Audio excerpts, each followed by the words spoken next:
we actually get like responses every week about the episodes we just recorded now.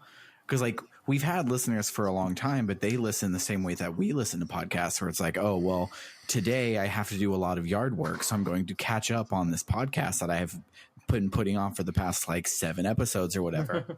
So now like we'll talk about something and we'll like make some reference or ask a question, and the next day someone will pop on in the Discord and be like, hey, so actually that's blah blah blah, and I'm like, dude, chill, like it just came out. You can wait like 4 weeks. It's fine.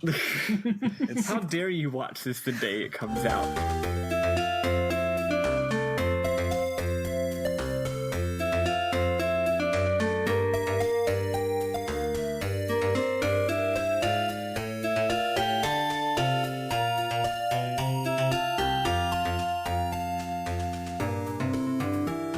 Welcome to RPG Book Club, the podcast where we play a little bit of a video game and talk about how it makes us feel. I am Sam Allman.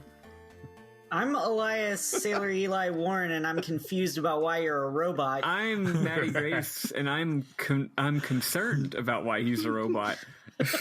and I am the guest Nega Sam, who is also confused. I have Wait, did it finally happen? Did Nega Sam actually murder Sam and replace him with a robot? Oh my god! No. We all knew In between 20 seconds ago before we started recording and now? We knew it was coming eventually. I wouldn't do anything like that. No.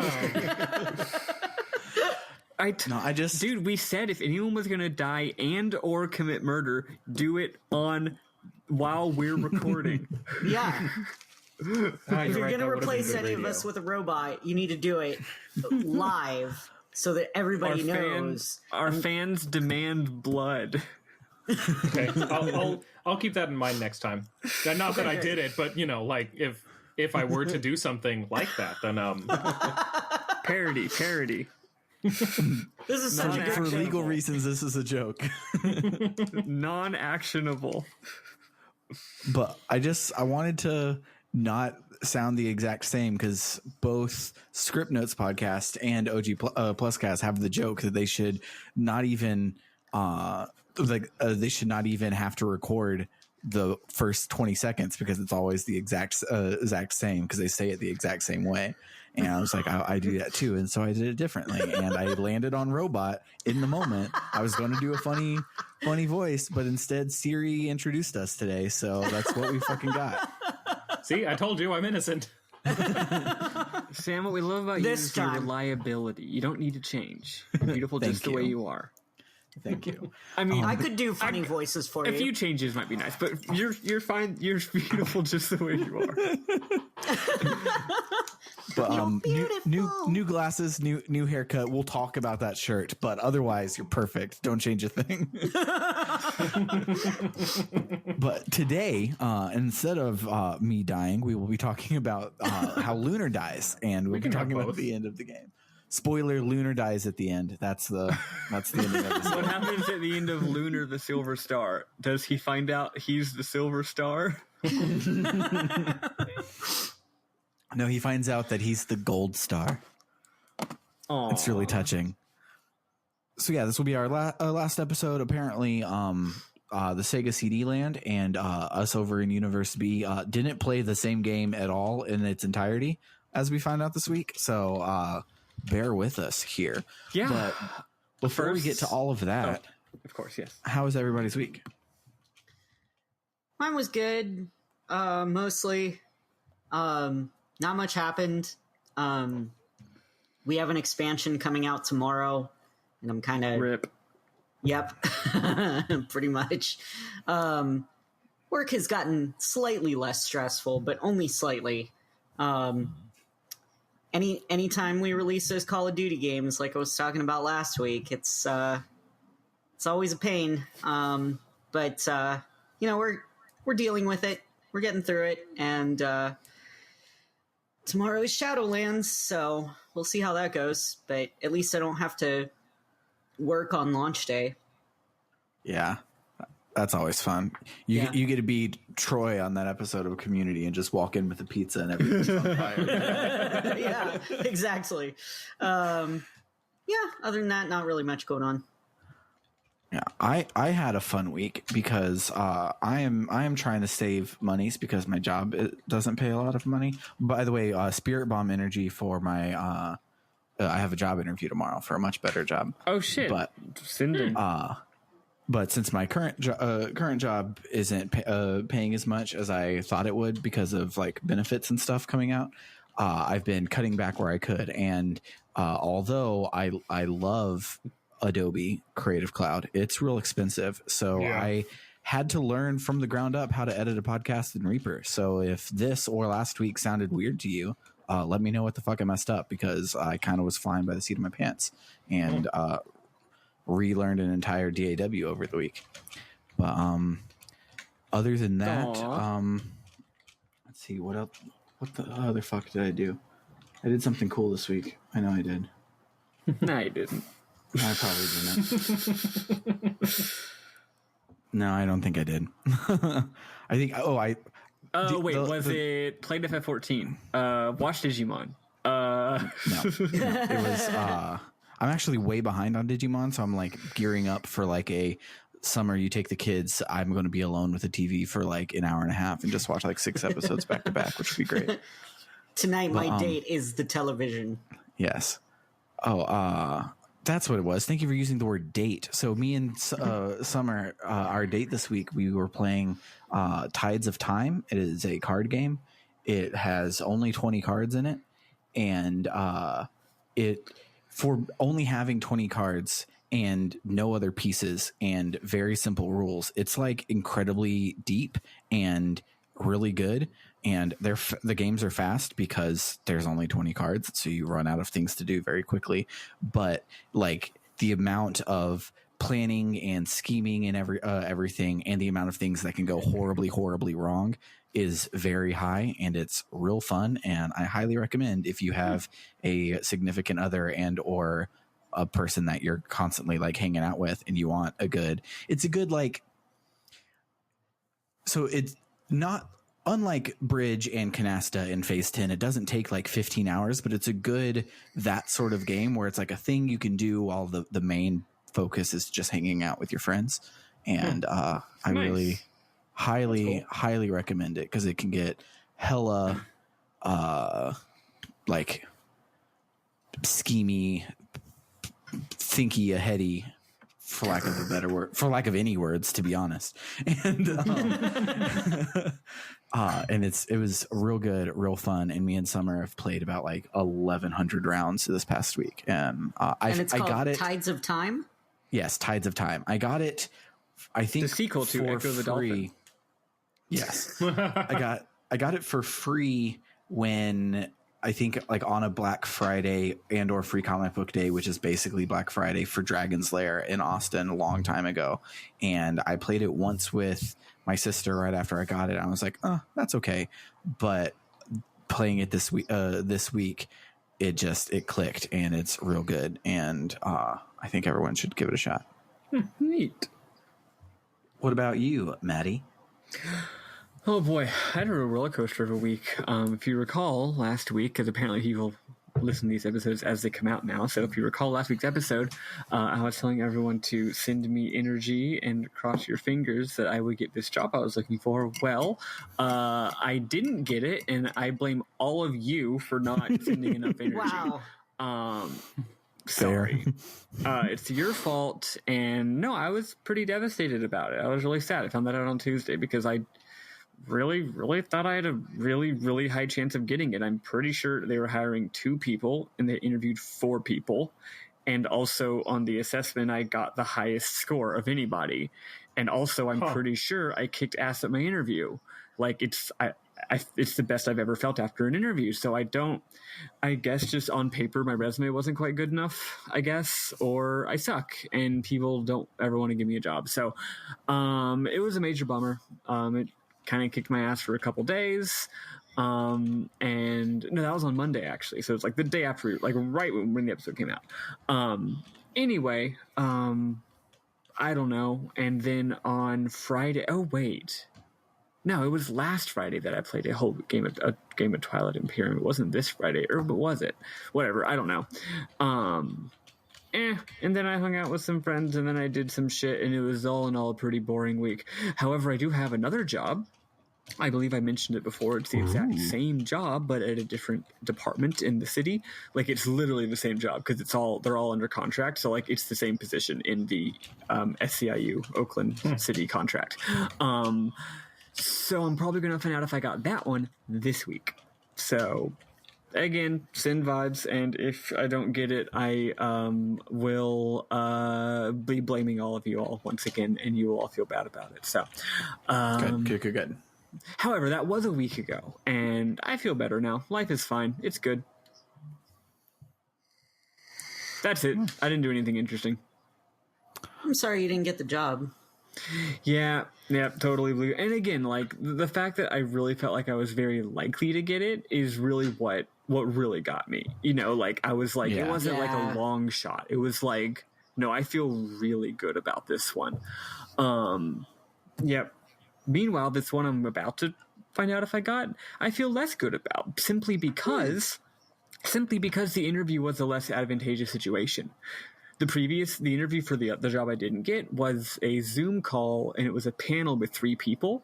So I put on makeup, I looked really good, I was very charming, I thought I was just a really likable person, had a great talk with these 3 people, whereas this job's interview was only a phone call with a single person. So it's just, there wasn't as much of an opportunity for me to, like, show my good qualities, right? But maybe they'll give it to me anyway. So who knows? But I have gone back on the job applying front because if I don't get these jobs, I'm going to want to get some other jobs. So I'm back on the whole applying for jobs thing. So whatever. Anyway, that's my life. I don't know. But again, other than that one, frankly, admittedly really big thing, life is good. Nice. I'm glad. What about you, Negasam? Have you killed any podcast hosts this weekend? Not as many as usual. It's been a bad hunting week. But no, I mean, my week was mostly sort of uneventful. Honestly, I'm kind of sad that like this is my last week instead of next week, because next week I would be able to talk about my about the newest Till Death Do Us Blart Thanksgiving tradition, where my wife and I rewatch Paul Blart Mall Cop 2 and then listen to the eternal podcast Till Death Do Us Blart with the McElroy brothers and also 2 other people. I forget their names. That's an amazing tradition. My Thanksgiving tradition is watching Planes, Trains, and Automobiles with Ken, which is a great movie. I love that you watch a terrible movie every year. Yes, well, like I said, there's that podcast. It happens every single year on Thanksgiving, and they just rewatch the same movie every year and talk about it, and it is a ride. Those poor people. So yeah, that is our Thanksgiving tradition, and I would be able to share the good news of Paul Blart Mall Cop 2, which is an awful, but mostly hilariously awful, and at one specific point, genuinely hilarious movie. So there's one good scene, and the rest is terrible. Paul Blart Mall Cop 2, not the first one. Paul Blart Mall Cop is it's like a very typical. Okay, imagine if someone tried to make just kind of your typical ha-ha, silly pratfall family comedy, except it's a Die Hard ripoff. That's Paul Blart Mall Cop, and it's pretty good. Like, it's fine. It's not a good movie, but it's, like, whatever. Paul Blart Mall Cop 2 is a bunch of nonsense. It's very bad. So yeah, I might have to do that with Ken, because that sounds really fucking fun. Yeah, I recommend looking up the podcast, and, like, frankly, the backlog's worth listening to because they go on a friggin' journey, like, each time they watch it. It's a whole experience. But then, yeah, after that, you just gotta watch it every Thanksgiving and then listen to the episode, and it's a whole thing. I'm so interested to find out how many things they have to say about this if they can manage to do it every year. Yeah, it's been going incredible. For I think this will be year 7 or something. I forget. Oh my God. Yeah, no, and it's going into eternity. When they die, they have other people named to take their place. So, like, are you going to be the one to kill them, though? Well, I don't know. I don't think I could bring myself to kill the boys. That's fair. I'll do it. The McElroy brothers are. I love them too much. Yeah. But yeah, so that will happen. But instead, all that really happened this week was I went to work and Jimmy and I finished first in an Apex Legends game, which isn't incredibly rare, but also isn't common enough to not be noteworthy. Nice. And I guess probably the most exciting thing is I started Higurashi When They Cry. Hell yeah. Yeah. I've only played the first chapter. I'm waiting, like, as soon as all the rest of them go on sale, I am buying the hell out of them because honestly, I haven't played as many of the, like, classic long-form visual novels as I'd like to have played, but of them, even just as of chapter 1, this is absolutely one of the best I've ever read. It's very, very, very good and creepy as hell, and... oof. That was our first ever commissioned episode was Higurashi, so we have 2 episodes on it. If you want to, we only covered chapter 1, so if you want to, I am definitely doing that. Yeah, if you want to hear our thoughts on that, you can go back and check those out. I have started chapter 2, and it is just as good, but so I've read a lot of the Umineko manga, and when Umineko does its chapter 2 ilk, it kind of gets to the meat of it a lot faster than is going on in Higurashi chapter 2. Could just be a side effect of it being in the manga, but all I know is right now I'm like, yeah, but we know what's going on, so like pick up the pace a little bit. But yeah, that makes sense. It's great. I was very surprised actually at Higurashi's pacing. Like a lot of those longer visual novels I've played have a lot of filler nonsense. Like I was playing Muv-Luv recently, and I've heard such incredible things about Alternative. I need to get through it. But man, the first game just has so much random filler in it that just doesn't contribute to anything. And Higurashi feels sort of like that at the beginning, except it all like matters and contributes, and it's really good. So yeah, it's all clues, and so it'll be like, oh, this is like the plot of the scene is that we're just playing cards, but the actual meat of the scene is that Shion or Mion. Sorry, I played Kingdom Hearts today. Mion works at a used school uniform store, and that's weird. Remember that weird thing? It's a clue. Yeah, and then you go off and you're playing like games the whole rest of the thing, and like Yeah. it does a whole lot more of that than the average VN does. Yeah, and all those scenes do like such good work in sort of establishing this dynamic of this group of friends and like the way that they sort of use games and competition as a core element of their like how they interact with each other, which sort of turns on its head in a horrifying way later. Like it's just real good. Yeah, so I love that shit. Yeah, that was exciting, and I will look forward to doing more of that. I also watched the first 4 episodes of the anime, which covered chapter 1. Nice. So the new anime? The old one, actually. I've heard that the new one has like spoilers for all the way like in chapter 7 or something worked into the beginning. So I didn't want to do that, but yeah, let's not do that. Anyway, that's pretty much all that's noteworthy about my week, I think. Cool. So let us listen to something from the Sega CD soundtrack, and then we'll talk about the Sega CD, and then from there we will continue to talk about the PlayStation 1 / PlayStation Portable, because they're way different this week.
Alrighty, folks. So, my notes are actually a surprising 4 pages, but I don't think it'll actually take that long.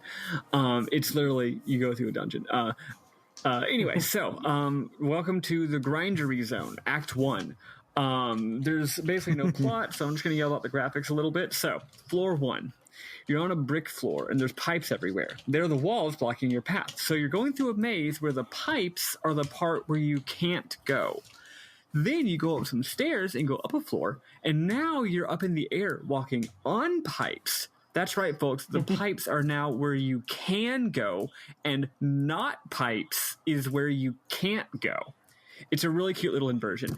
Anyway, not only are you walking on pipes and planks, but also in the background, you can see the previous floor down there. It's dope. Love that shit. This is by far the most complex dungeon in the game. Very, very mazy.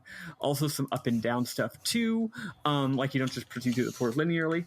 After going up, also the enemies are pretty fucking tough. I mean, not like tough, but like you have to use your brain, and they have a shit ton of health. They're way more spongy than the enemies in this game for me have not been remotely spongy.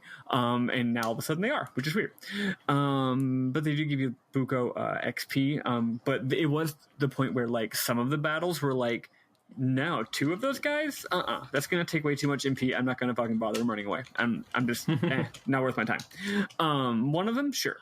Anyway, after going up a whole bunch, we get to a huge metal building, or a metal sort of building within a building sort of thing. And in the doorway is a giant flame. That's probably a boss. We walk up to it, and Null informs us that this enormous room is actually a giant kettle generating steam to power the machine. He uses the word giant kettle instead of the more proper technical term, but I also don't know the proper technical term for that part of a steam generator, or the steam engine. So, and this is the flame powering it. Yes, so it's a boss battle. When you go to fight it, it turns out it is actually 4 of the classic bomb enemy from Final Fantasy. It's actually pretty fucking hard. They have way more health than you think, given that there's 4 of them. I did beat it on my first try, but it was pretty tough. Anyway, we beat it. And the grindery stops moving. We enter the enormous France, and there's more cool graphics as we walk around the edge of it. We continue up and hit the next staircase, and we arrive somewhere surprising. So we arrive in this beautiful green courtyard. I guess this is on top of the grindery. It's basically like a town with green grass and blue water and some nice walkways and trees, and the shrine music is playing. But we don't get to enjoy or explore this because the second we arrive, Null is like, fuck, Galleon's forces are hot on our trail. And then it goes into battle with like 8 frogmen, but the background the background of the battle is back inside the grindery. It's really hard to tell what's happening here. Are the enemies coming from inside the grindery, like they were chasing us, in which case we went back down there to fight them, or were they already in the courtyard, like forcing us back down? That would make more sense, but it's written weird and is incongruous with what happens in a second. Anyway, we literally kill them all with literally a single spell. Null says the fortress is too strong, but we can't give up. Oh, now after the battle, we're now back down on the previous floor. So we go up the stairs again. And the same thing happens. But this time, Null says, we're going to need reinforcement. And we go back down. So we go up the stairs. And it's not working. And this is every time we go up the stairs. No, but for real, though. So, like, I didn't get what was happening here because the writing was weird. I was like, are they saying I need to leave? Like, I need to leave and, like, find, Fresca and Tempest, I guess, and then come back? But I also was like, wait, no, I think the dialogue was different the second time than it was the first time. I'm just going to try going again. So you go up there a third time. The exact same thing happens, except, again, with different dialogue.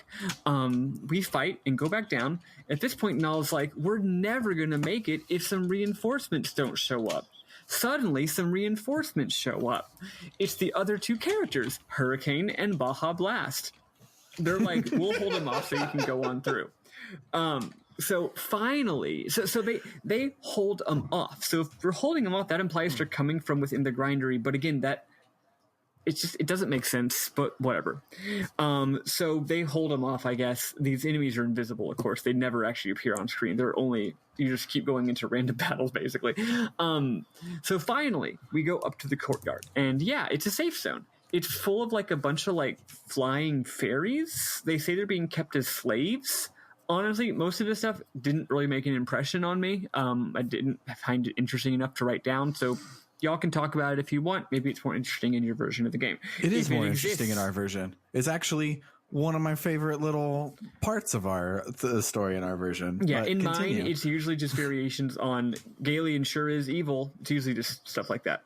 At one point, Mia does say something like, Galen was so nice to you when I was a kid. I can't believe he's now so evil. Like, stuff like that.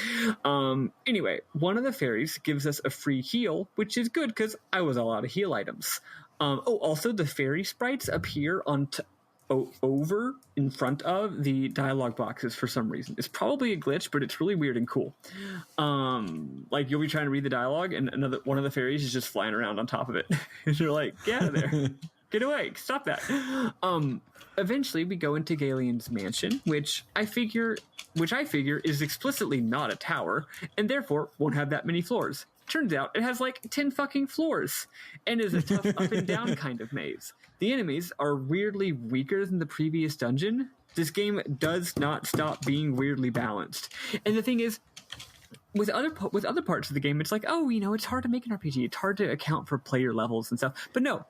I just did the previous dungeon, and now I'm going directly on to the next dungeon. I haven't done anything in between, and it's easier now. What?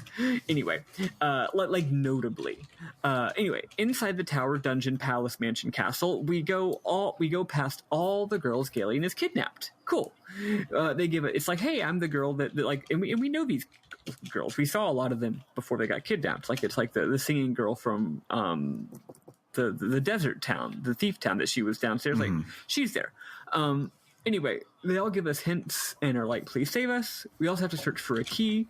There's also a healing spring, which I just gotta say, if you're an evil villain and you've made a tower full of enemies to stop intrepid adventurers from stopping you, don't put a fucking healing spring in your dungeon. Just, why would you do this? Why? It doesn't, just stop doing that. What if the evil guy needs healing? He can probably put it in his lair. Put it up there where he is. Don't put it in the middle of the dungeon where the adventurers are. It makes no damn sense. Compels me though. Anyway, at the top of the tower, we enter a fucking gorgeous room with a big rug on the ground with these fancy symbols and these 4 pillar thingies and curtains everywhere. And we see it's Luna. She's just standing in the middle of the room, non-suspiciously. She says, "Oh, you come to rescue me, but my heart and soul already belong to Galen." At this point, we now have control again, and we can just walk away. But if we choose to talk to her again, she's like, "Why do you persist? It's too late," etc., etc. Then Null says the real Luna would never give up, you bip. And yep, turns out it's actually Zenobia in disguise. We fight her, and she gets somehow even hotter, turning into a half woman, half octopus, half Vishnu with swords. We win the boss battle, and she's like, fuck you, and dies. We are automatically, no chance to go back and heal, automatically transported up to the final area, which is a shrine with the same shrine graphics and music as the Temple of Althena. We healed the heck up and find... Oh, damn it. When we started the mansion, I was going to say it's now the Grindery Zone Act 2. Well, pretend like I said that, okay? Whatever. Anyway, we go up the shrine, and we heal the heck up, and we finally confront Galen. He doesn't look like he did before at all. Now he looks like a totally evil Golbez ass. Jessica says this is the he's been Golbez for us for half the game now. Oh, nice. Yeah. Jessica says this is the final battle. It's not the final battle. We fight Galen. It plays the normal major boss music, cluing us in that it's not the real final battle.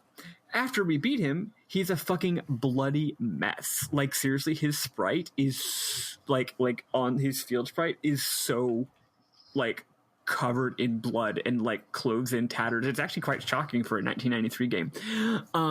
We walk past him. If we choose to investigate him, Null's like, it's over. He's dead. Let's get Luna and get out of here.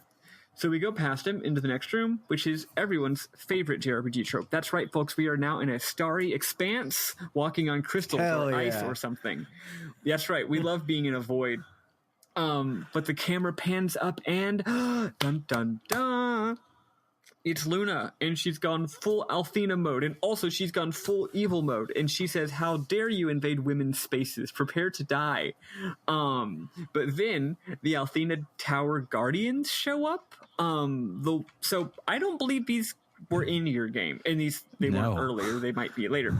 So the Althena Tower Guardians show up, the ones that we fought earlier as a battle to get the sword. Notably, there are 2 of them. They say Luna's mind is now lost to the darkness, but fear not. And this is a direct quote, by the way. Luna's mind is now lost to the darkness, but fear not. I will use my universal power to bring her back to the light. So that raises some questions. Null, for a variety of reasons, both universal power and pronoun choice. Null is like dope, but then they inform us of more. Luna is only the temporary form of Althena. Once we turn her back to goodness, her memories of life as Luna will disappear. We're sorry it has to be this way. They start to do whatever they're going to do, but then some fucking lasers come and kill them. Nash says, I can't believe, quote, the dragon angel was killed in just one hit. What? So that raises some questions. Anyway, Galeon is still alive. He took off his helmet and is very injured and very mad. His eyes bleed blue, and then he has an insanely cool transformation scene, and he turns into, like, IDK, a being of pure darkness, a fucking blue crystal motherfucker, but also on fire. It plays... Hell yeah. It plays the normal major boss music, cluing us in that the developers couldn't afford another song. This battle is wild and very difficult. In classic JRPG fashion, I literally killed it on the very last possible turn I could have.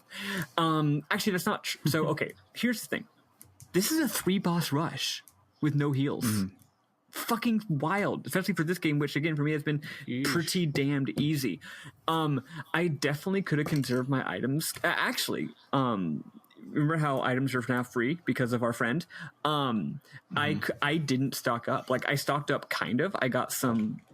whatever the lunch, like the picnic lunch you can get, and then silver lights. I got a bunch, but I didn't fill my entire inventory because I was like, that seems like overkill. Also, I probably am going to find treasure, so I'll just get, I think I got maybe like 8 or something of each. So if I had completely stocked up, this would have been probably pretty easy. But as it stands, I didn't have any healing items. I was definitely all out. And from the previous battle, which I wasn't sure if it was the final boss or not, right? And it was the first time I fought it, so I didn't really know how to handle it. I went into this battle with most of my characters near death, and with like 2 of them having almost no MP. And I had like 1 MP item that I had to ration. And then, like, I had to make use of, like, Mia had a staff, which in Dragon Quest fashion, you can use it as an item to get a free heal. So every turn I was judiciously being like, okay, who gets the free heal? And here's the thing. Normally in this game, you can do it like tank, like MMO tank style, because you have Kyle run up and hit them, and they hit Kyle, and then you heal Kyle. But this boss has a new mechanic. Now, I wish they hadn't waited till the very end of the game to introduce this mechanic, because it's brilliant given this game's battle system. This bad guy just teleports wherever he wants and hits whoever he wants. Hell yeah. Which, for most games, not a big deal. For this game, where positioning is everything, and to get your characters to not get hit, you just have them stay away from the enemy, it completely changes everything. Because I'm like, is he going to kill Mia for no reason? Is, like... every character had to stay over like 160 HP at all times. And again, I had to make very judicious use of my healing items. Oh, and I did have a couple of Herbs of Althena, which is a heal everyone to full health. But I was like, when to use those was extremely important, because I didn't have MP. I just had these things. Anyway, that was a bit longer than I meant to go on about that, but it was a great battle, and it wasn't great because he was hard. It was great because I came in almost dead. Really, really cool battle. Anyway, we finish him, and he's, I I said he's deaf for reals. I mean, he's dead for reals. The still lingering spirits of the dragon angel speak to us, saying, Althena's power has gone out of control and they are powerless to stop her. Quote, if we put her to death, your world would die too, for your souls are intertwined. As gods of compassion, we cannot execute that act. So these, I don't know, these guys that were just guarding a sword are like actually God, more God than Althena was, like actual for reals he's God. And also it's one person, despite it being literally two different characters.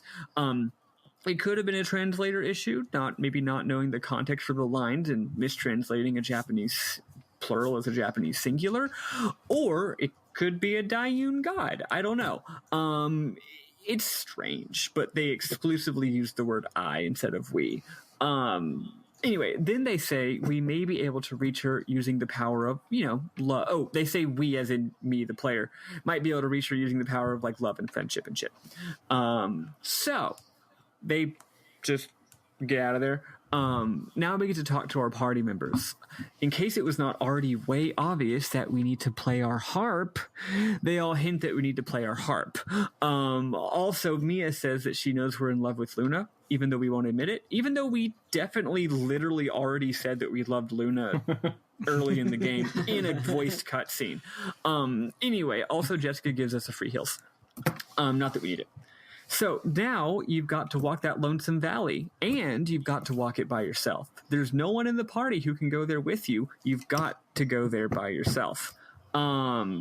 As we walk the path, she hits us with insane lightning spells. But if we play our harp, the spells do a lot less damage. I really like this part. It kind of threw me off because you play the harp and nothing happens. Like you just play it and it does what you would normally do when you played. It just does nothing. But when you get hit by the lightning, if you go and check your menu, it hit you for a lot less damage. Kind of strange. This actually tricked me for a second because like it's obvious you need to use your harp, but I figured you'd like use it in combat, like once you get to her. I didn't think of using it in the field, and someone had to be like, using the field, idiot. And I was like, oh yeah, that makes sense. Anyway, as we get closer, she calls out to us and says she can't remember anything and she's scared and please save her. Eventually, we're getting lightning bolted with every step we take, making slower and slower progress. It's very intense. And then we get to her and we see deadass one of the most fantastically executed cutscenes I've seen in any game. It's short, it's sweet, and it's very effective. So we see a long shot of Luna Althena from Alex's POV. And she booms in a dark voice, "Who are you? Your power shields you from my spells. Don't come any closer. Why can't I hurt?" That kind of thing. Then we cut to a much closer shot as Alex presumably approaches her. And she says, "Get away. One more step and you die." Then she glows with energy, and we get a shot of Alex jumping through it, yelling. That's right, Alex, our talent protagonist, has a line, yelling, "Luna!" And then we get an extreme close-up of Luna finally coming to her senses and realizing who it is. And then a bright flash of light, and then a cut to black. Still with a black background, Alex, so it's literally just long shot, close-up shot, Alex, Luna, cut to black. Still within a black background, Alex fades in, holding Luna in his arms. And this is just the final shot of the game. He's just standing there holding Luna. And she says, "I was trapped in a cold nightmare, but I never doubted you would rescue me, oh Alex." Then the picture fades to monochrome, and out of the black background fades in the entire rest of the party, including Tempest and Fresca, just in like a freeze frame. The ending music we never heard before swells, and then just at the right moment it cuts to black, and that's all we get. Credits roll. It's great. It's so fucking good. It's just, you run after her, you grab her, you're holding her, there's your friends, cut to black. It's fantastic. It's a minimalist masterpiece. Also, the credits are filled with beautiful splash images of the characters' lives afterwards. Once again, hard cutting to and from the blackness, while the seriously good regal classical-ass music pumps away. We also get a shot showing us that Leica lived, and a final shot of Alex, Nal, and Luna gazing over the world and at the Earth down below. Then it says, "The end." And about a second after the music goes da-da, and it says "the end," we hear someone go, "Oops, too long?" which I had no idea what that meant. I was like, what the fuck? I'm guessing this is some kind of dumb in joke. I lost my mind when I heard that. It turns out, yeah, it was literally just an outtake that they put at the very end of the game as the last thing that happens in the game as like a joke. Oh, working designs. Yeah, it's like the end. Oops, too long. Like some lady's voice, probably Luna's voice. I don't know. It's really funny. That's the end of the game, although there is one more little thing that's interesting. Most of these games, when they have their final ending screen, there's a few different tropes that these games have. The most basic thing that most games nowadays do is you have the end screen, and then when you hit the button, you press A, and it's like, do you want to save to show that you beat the game? Because this game has like in-game content or whatever. That's modern games. There's games where it says the end, and then you hit A, and then it just boots you back to the title screen. Or there's a lot of people's favorites that a lot of JRPGs from this era did, which is the end. You can't do anything. The game does not accept any input, and the only way to be done is to turn the game off, which is a fun one. This game does one I've never seen before. This game has a the end screen, and you can sit there as long as you want. If you hit a button, it resets the game console. That's cool. So it doesn't just boot you to the title screen. It plays the Sega CD boot screen, and you hear the disc spinning up like you just reset the game console. It's the same thing functionally, but it's an interesting and weird way to handle it. The game's like, well, bye. Yeah. It's just a break command. Weird. Well, like normally you would turn the game console yourself off anyway, but the fact that you have to push a button to do it. Also, since I can't think of a game from that era, a cartridge-based era game, I know it's a CD, but it's still a cartridge-based console, where you can turn the game console off. Like you can issue a command to the game, like the turning it on and off that part of the game from the controller. That's weird. Yeah. Anyway, whatever. That's Lunar, circa 1993. Now let's travel into the future and see what the fuck is going on with y'all's stupid ass game. Yeah. So, apologies for the listeners. This is going to be like a 3-hour fucking episode because almost none of that was applicable, and then we have all of our end of a series stuff going on. God. So, well, the good news is I have literally one mem and it's a single funny line of dialogue. So. I have way more. Okay, so in Universe B, as you remember last time, we can't beat these mobs that we're easily clearing out with one move. I hope Tempest and Fresca show up. That had just happened. So now we enter into the grinder. We spoiled Maddy for once, guys. We did it. Yeah, y'all actually spoiled me instead of the way around. So we climb up to the grindery, and as we do, there are like carcasses of all of the dragons like embedded into the walls and shit.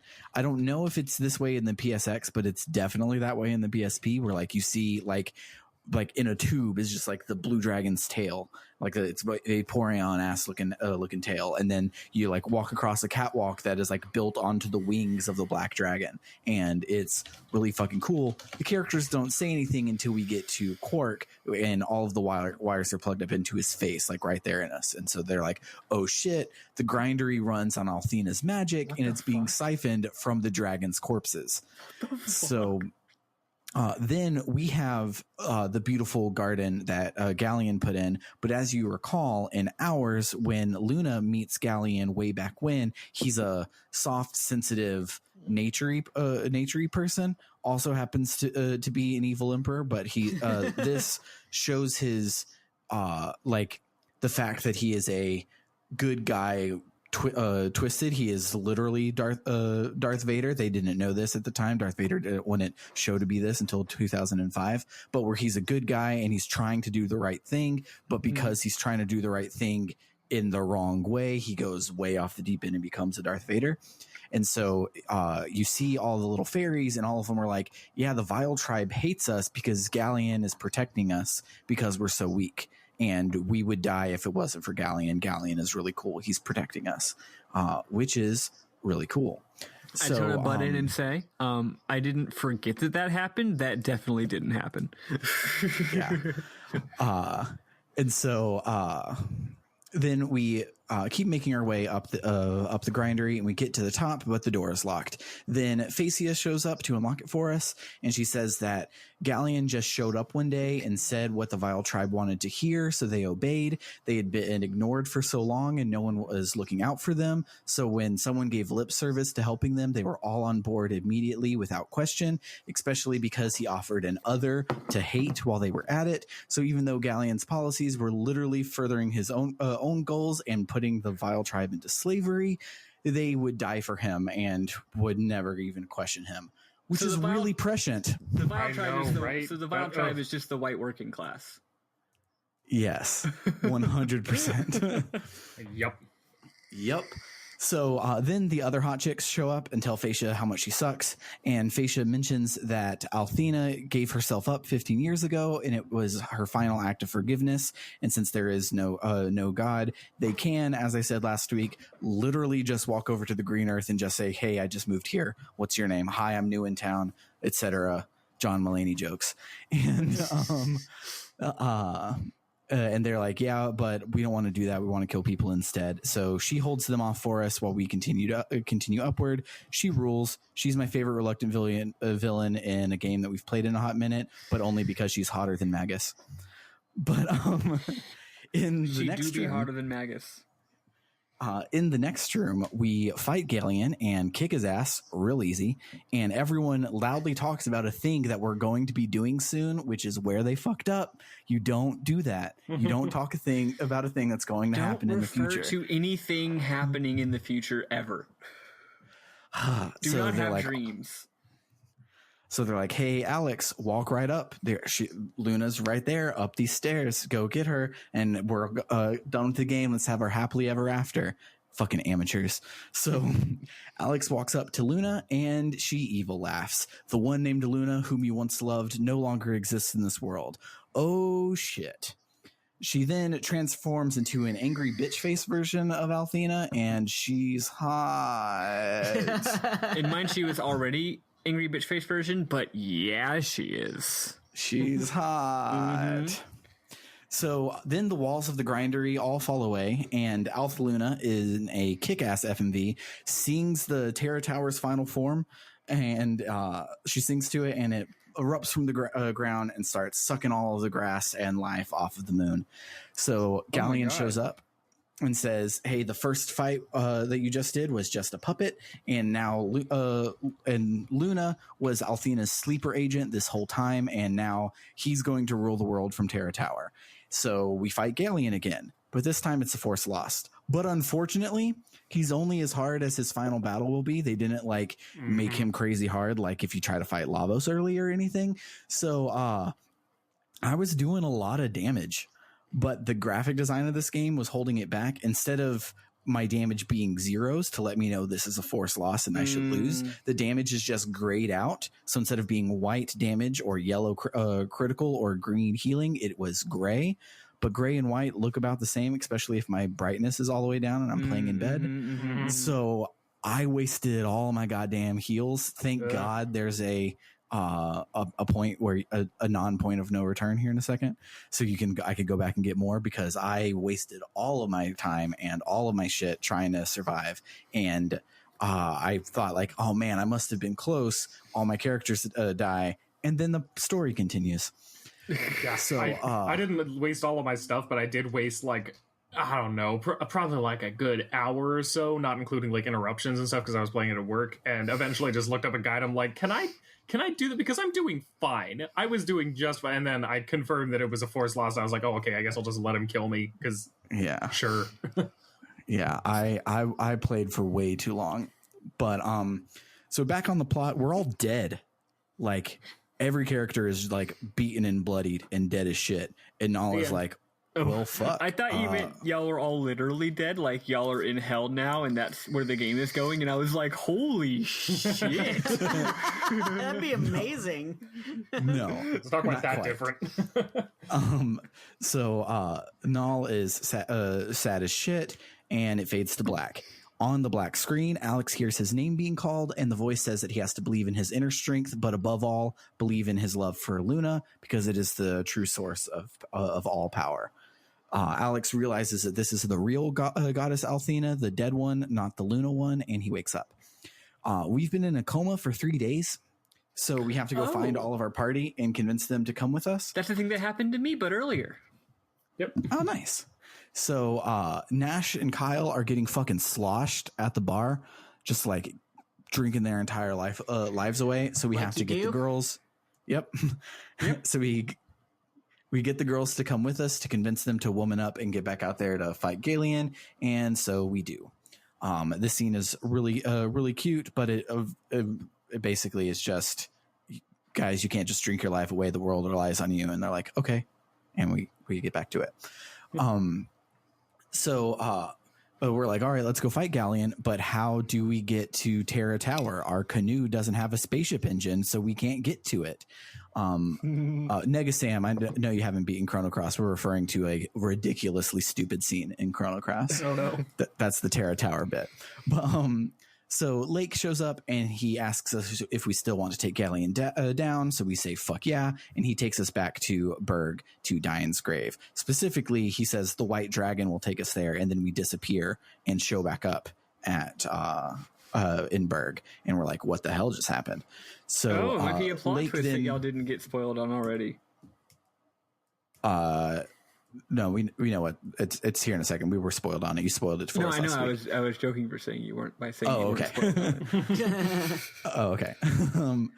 Okay. So Lake then reveals that he is indeed Dragon Master Dine, and he tells us in a glorious FMV what happened back in the day. After killing Eiffel, here's the part where it mentions Eiffel, and Eli's game, it probably just says 15 years ago. But Yes. After killing Eiffel, Althena decided to become human and give people free will, and Galleon is pissed about that for some reason. He says people that the haven't world... had free will.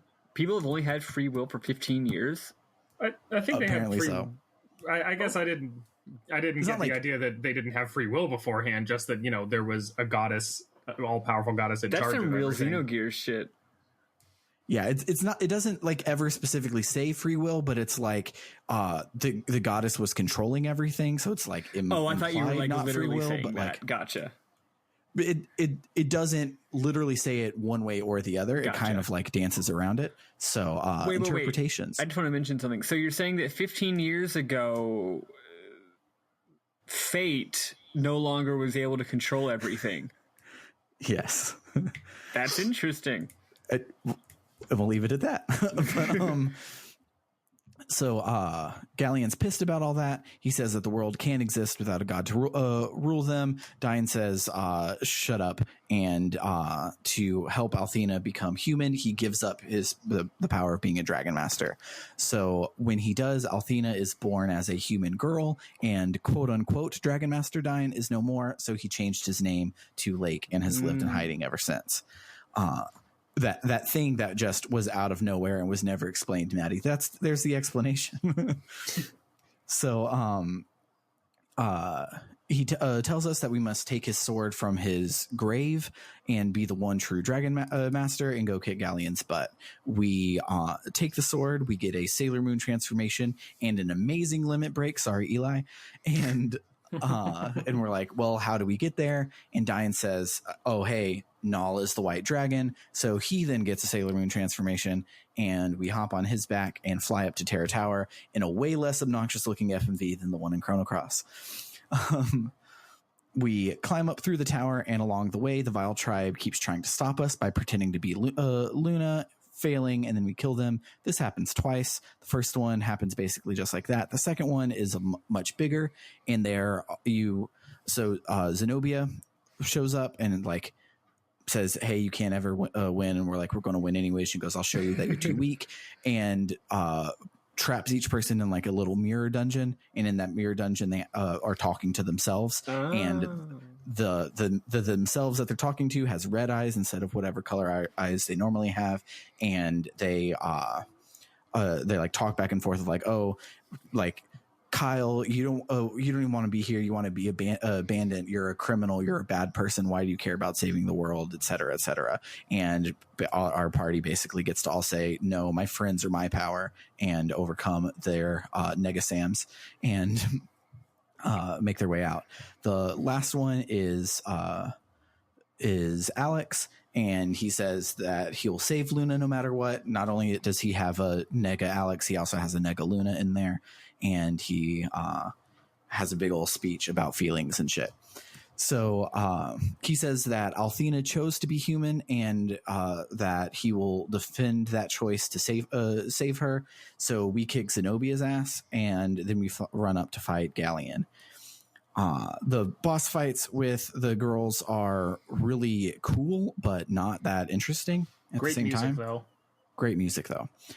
So we run up to fight Galleon. He reveals that the point is to have Althena kill herself.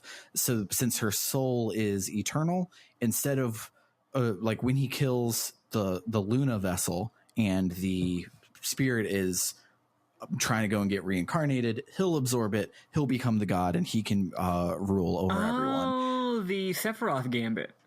Yeah. It's rude, and he thinks that the world sucks without anyone to rule it, so he needs to be the one to rule it. And we get a lot more of the "my friends are my power" spitting on Galleon's shoes. And Alex says that the world is happy how it is now, and no one he's ever met would want things to go back to the way they were. No one would want the world to be like being turned back into the fucking moon and not the green earth. And we then fight, and we win barely. And Galleon is real mad, and he dies like a little bitch. And so then we have to make Alex walk up to Althena, much like in Maddy's, and we survive being pwned by lightning over and over. I never thought to use the ocarina, because you can also play the ocarina from the menu in our game. I have accidentally done it once, and that's it. So I didn't think to do it here. It doesn't affect our HP as far as I can tell. In mine, if you don't do it, you will die. It actually. Not to get back to mine, but it was kind of funny. The first time I got hit by lightning, it did exactly half of my health, like precisely half. So part of my brain was like, "Oh, this is just a drama thing. I bet the next one will do half of my remaining health, right? And it'll just get lower and lower, but like never actually get down to zero." And then the next lightning one did exactly half of my max health again and killed me. So I luckily the game has a checkpointing system that usually is worthless, but in this case actually worked, so I didn't have to do the final boss again. But it was actually really funny. Nice. So we make our way up to the top. Alex calls out to Luna. There's some back and forth I don't remember because it's in an FMV and I can't screenshot subtitles when there are no subtitles. So Luna takes back over her body. Then she decides to let herself get absorbed back into the life stream so that Althena won't win. They're like, this Althena is all evil and she's trying to win. I'm in control, but like I'm still an all-powerful goddess. She's still going to try and win. The only sane thing for me to do is kill myself. So Alex instead takes after dying once more, gives up his Dragon Master powers so that Luna can be human again, and they all live happily ever after at the end. There's a lot more that happens after this, but basically he dives into her little live stream thing and grabs her. It cuts to the party. The party's like, oh shit, everything is exploding. They fly down off the tower, turn around to watch it explode. They're like, shit, our friends were in there. It's so sad. I cry every time. And then like a goddamn Jesus, Alex floats down from the sky carrying Luna, and it's with his great. Dragon Master power that he still has. Yeah, and and then we go back to Maribia for a victory lap where we get to talk to everybody and see what they're going to be doing and stuff, and it's really cool. But not that important. Did you talk to Ramus? Did you check in on our least favorite boy?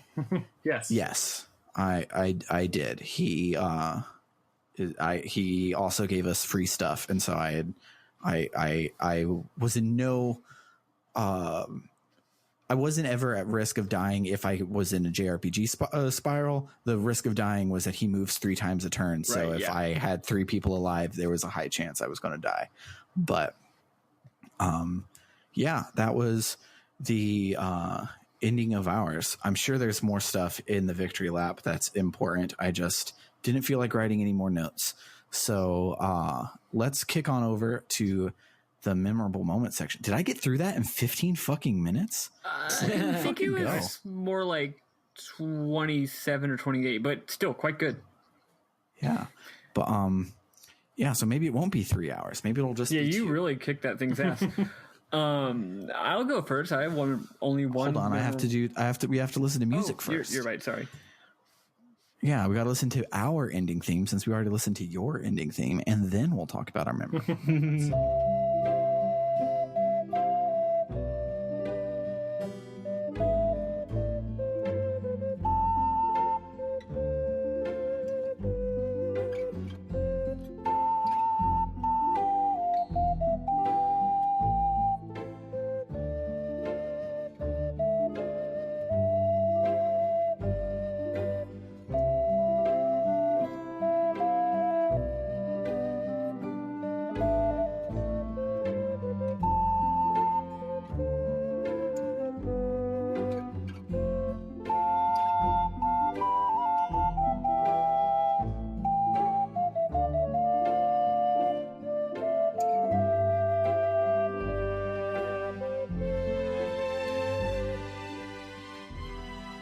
All right, Maddy, go first. Yeah, like I said, I just have one.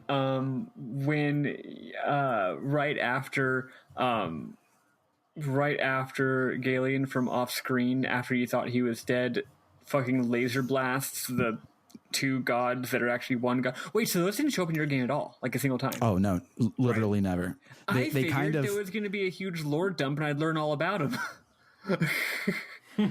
My game literally has a cosmological deity that does not appear in your game. But anyway, after they get fucking murdered, a lot of characters are like shocked and stuff. But then Kyle says, referring to Galen, "Geez, ... He's a stubborn son of a bubbo, isn't he?" I'm like, that sure is a fun little line of dialogue there. And yeah, that's all I got. Awesome. So I have a quick one. So in the first of 2 go around Meribia and talk to all of your friends excursions we did this week, you're outside of the bar where Kyle and Nash are getting sloshed, and you talk to this guy, and the guy's like, "Yeah, Kyle's drinking up a storm in there, and I hear he gets really dangerous." So Nash is like, "Don't worry, Alex is going to knock him out, and then I'll shit on his face." He says poop on his head, but I embellished it, and I fucking loved it. But in the post game, so I'm scrolling quickly through my my screenshots from there.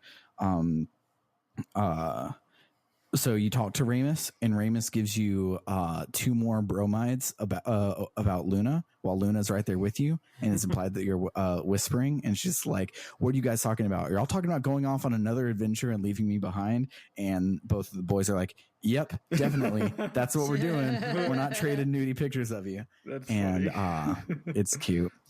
Then Kyle asks Mel for Jess's hand in marriage, and it's really sweet. Limia tells Nash and Mia that they're going to be the heads of the Magic Guild, even though she doesn't trust Nash at all, but she's confident in Mia, and Mia trusts him. And Phasia shows back up. We thought she was dead, but she is not. Tempest and Fresca show back up, and Fresca asks Luna when she's going to get knocked up, because Fresca in this game is all about being a mom. It's like she's brought it up like every scene she's been in, and it's real cute. She says, "Just think, Luna, our children will get to play together when we visit each other." And it's really cute, and that's basically the victory lap. You get back to Berg and the credits roll. But Eli, did you have any? So I guess it could be considered a memorable moment. I might as well bring it up now either way. But at the end of my game, after the credits finish, there's a bunch of outtakes. Oh yeah. Let me pull it up because they're still playing on my PSP. Here we go. What did I say, honey pants? That wasn't as I don't know how much you can hear that. I can hear It great. wasn't an Azuzu, honey pants. Look at that thing! The fortress of Althena is huge! It's not Al. Look at that thing! The fortress of Althena is huge! Oh. Al. Not Al. Nice. Look at that thing! Yeah, so it's. I'll go ahead and stop it there. But it's just all the different voice actors giving their lines and then fucking them up. And in fact, at the beginning, I'm pretty sure it was Fresca's voice actress because she was doing a bunch of like, hyas, like she was getting a horse to move. And at one point she goes, "Don't do any outtakes, please." I'm like, oh, of course they're going to do outtakes. Specifically They're like, because well, you we said weren't not to do gonna. outtakes. Yeah. And, like, there's so many. I was listening to this for like half an hour, and I still haven't gotten through all of them. Galleon has some of the best, and I'm pretty sure his actor is super fucking gay, which makes me happy. Love it. You love to see it. Yep. But yeah, that's all I got. Nega Sam, you had some information about voice acting with us, didn't you? I did, yes. Okay, so it will be one of my memoms. I've got a few memoms and then a whole that's fine. Yes. thing. So buckle up. For one, I really liked the little sort of persona face yourself moments in this one. They didn't necessarily it was pretty clear to me that they were sort of tossed in because they didn't really contribute to what the game was overall saying, but it was still kind of nice to have these moments of the characters confronting their own weaknesses and sort of like coming to terms with them. And at first I wasn't really certain about it because like the first thing that happens is that Jessica's, Nega Jessica shows up and is like, "I'm the you that you keep hidden deep inside." And I'm like, "Have you met Jessica? I don't think that's a thing for I don't think Jessica's hiding much.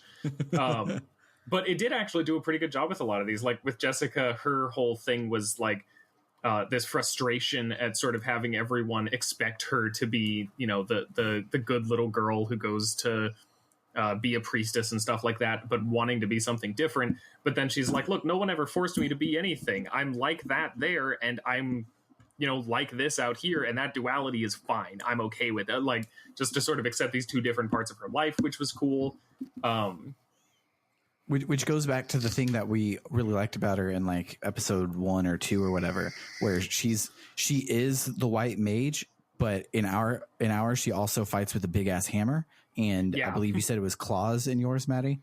Mm-hmm. So she's still a huge damage dealer, but also a white mage, and it's like that's who she is. I gotta say that is a common trope in things where they're like the whole thing where it's like the internal scene where like the villain or a nega version of you or whatever reveals that like you're actually like a terrible person all along, and I feel like a lot of the time it doesn't work. I'm like, no, they're not. Mm-hmm. I didn't see any of this in their actions thus far in the game. Mm-hmm. The game, Life is Strange, otherwise a great game, tries to do that at the end, where it's like, hey, all your motivations for doing good, have you ever considered that maybe you just did good things because of bad motivations? And I'm like, I'm pretty sure she's a sweetheart, actually. I don't see this. This isn't landing at all. So I'm glad that this game apparently does a better job than that.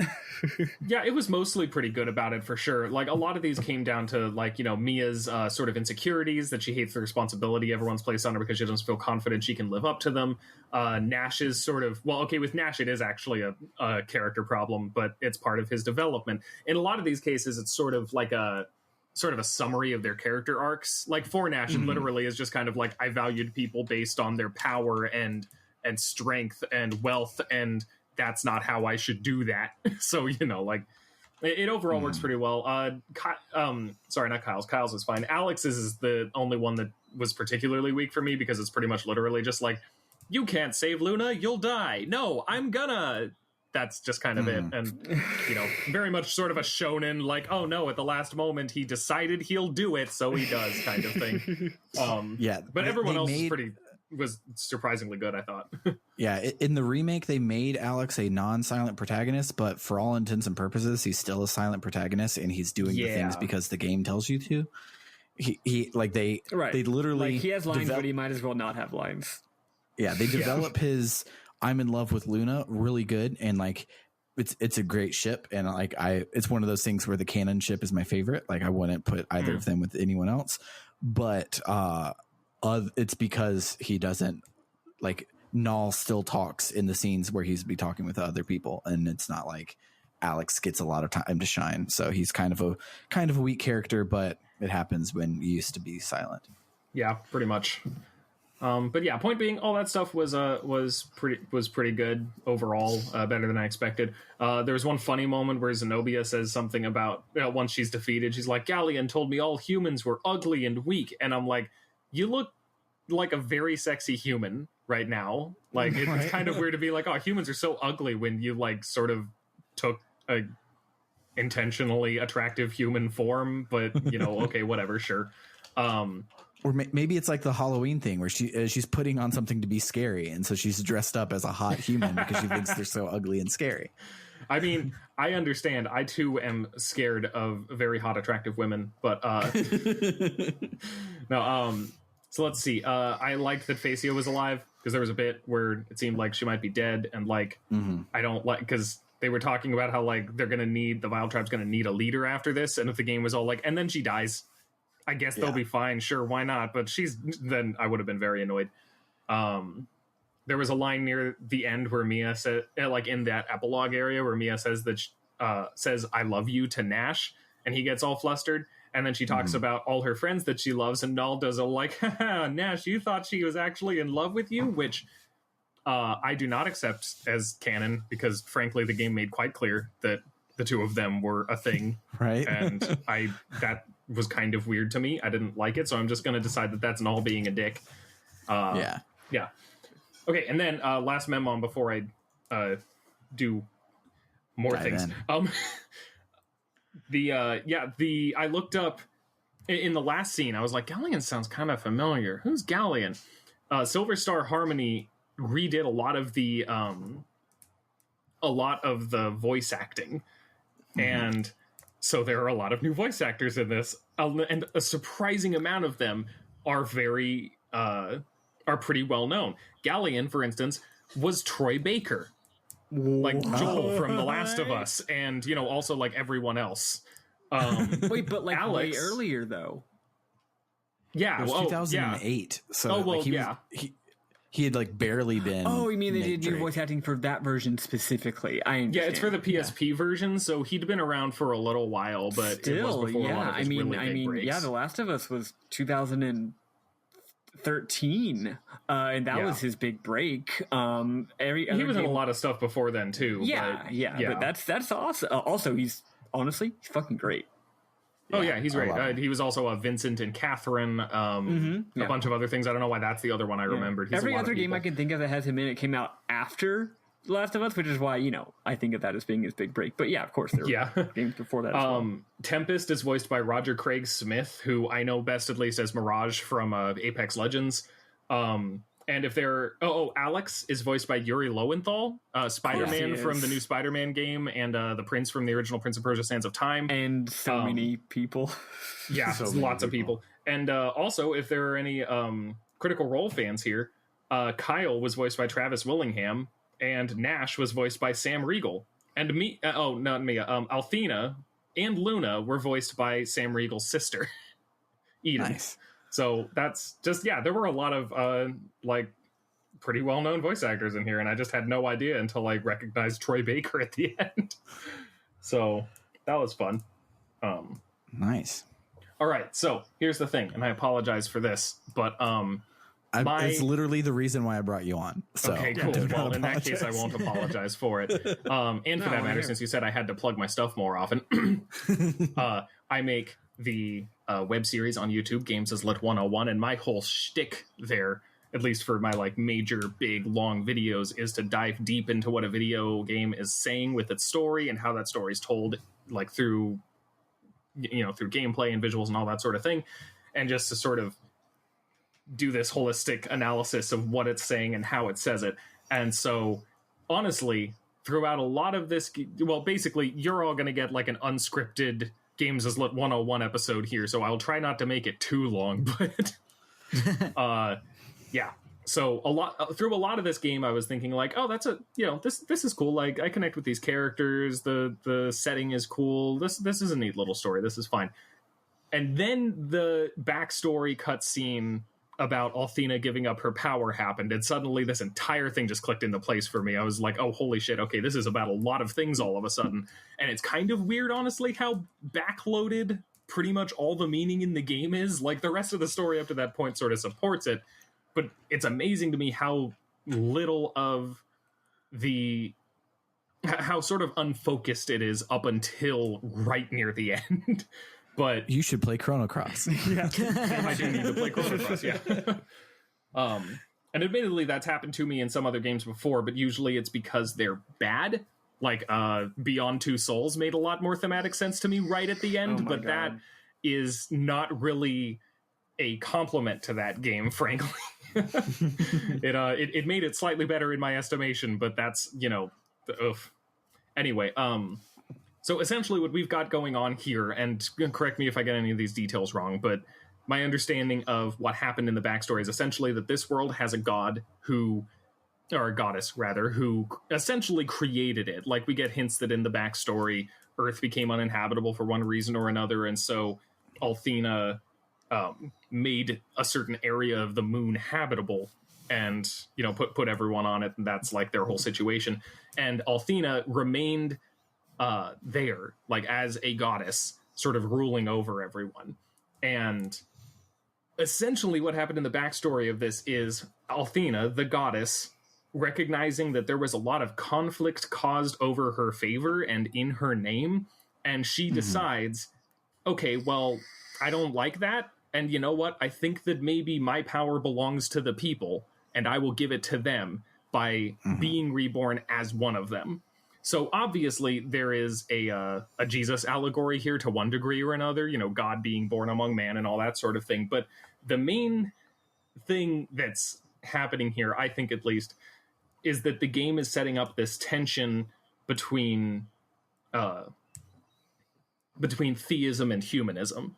Theism being like the religious idea that there is a God, or more specifically in this case, monotheism, that there is one supremely powerful God.